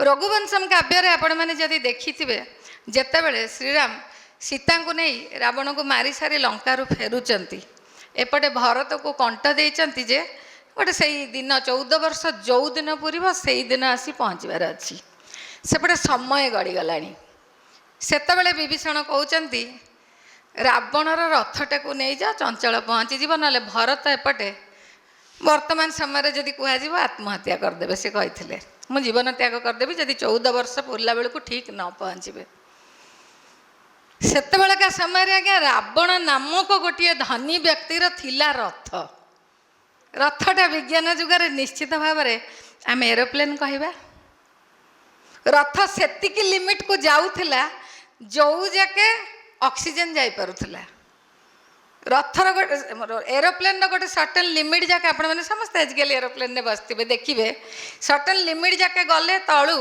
समुद्र नदी गछ तल घर सब देखा जाए सेतिकी उच्च को जाइकरी ही श्रीराम सीता को वर्णना करी देखौचंती गला बेले तमे बहुत दुखरे जाइथिबो तमे देखिन रथरु बसी पृथ्वी केते सुंदर देखा जाउची एबे मु तुमको देखौची तमे देखी देखी चल ये तो विज्ञान और साहित्यर सम्मिश्रण ना यही होची आम भारतीय विज्ञान और साहित्यर सम्मिश्रण याठू बड़ी सुंदर जिनस मु बहुत कम ज्ञानी मोर एते ज्ञान नहीं आम पाश्चात्य साहित्य एते सुंदर भाव में पाइबा नहीं जहाँ आम साहित्य अच्छी साहित्य ही विज्ञान को सब बेले सृष्टि करे एवं साहित्य निश्चित भाव में प्रेरणा मिले विज्ञान करने जदि पंचसखा साहित्य जुगरे से माने काल काल धरी साधना करी सृष्टि करुले साइंटिस्ट माने काल काल धरी साधना कले नासा को जाती आउ कि करती महाकाश को जान पठाती आउ कि करती। बहुत बहुत धन्यवाद आपण मैंने थर को थर बारंबार यही भाव में आसतु शांतनु आचार्य महोदय सुंदर भाव में जो अधिवेशन तैयारी करचंती निश्चित भाव में शुणु किए केतेबेले अतिथि बस किए केतेबेले तले बस बहुत बहुत धन्यवाद नमस्कार।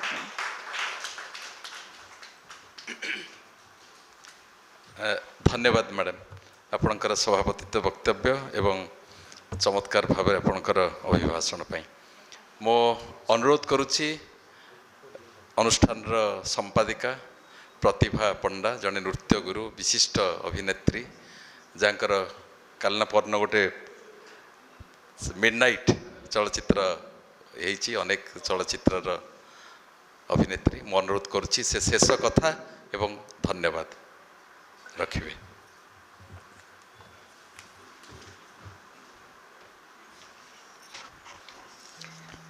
धन्यवाद बनोज बाबू। जय जगन्नाथ।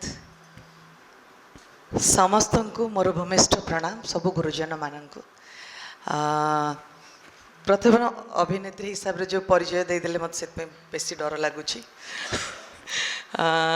एत महान व्यक्तित्व मान भितर मत भाषा कहवाकू टिके एपट सेपट हो तथापि सेक्रेटरी हिसाब से मोर कर्तव्य जो करवा कथा सेटा करने को ये ठिया समस्त को बहुत बहुत धन्यवाद। आज आमर ये द्वादश अधिवेशन रे आपण मान पाई आ मंचासीन अतिथि मानक भी आहरी बहुत बहुत धन्यवाद कहीं आज आमर जो अधिवेशन टॉपिक थिला सेटा बहुत सक्सेसफुल हेछि एंड बहुत सुंदर लागिछि सेटा ठीक रे हेइथिबारु तांको पाखरे भूमिष्ठ प्रणाम एंड शांतनु सार को कौन कहबी सबु किछि मूल तांकरी पाई ही सबु किछि इते मैडम को कथा कहबी मैडम सभापति हिसाब रे मोर सेक्रेटरी हिसाब रे कहिबार खाली धन्यवाद दबार अछि सब किछि से बुझाई देइछन्ती सब किछि करि देइछन्ती सेते मोर आ किछि कहिबार नाही सेति पई आजि र अधिवेशन एते सुंदर हेइतिबारु समस्त को आउथरे बहुत बहुत धन्यवाद जय जगन्नाथ थैंक यू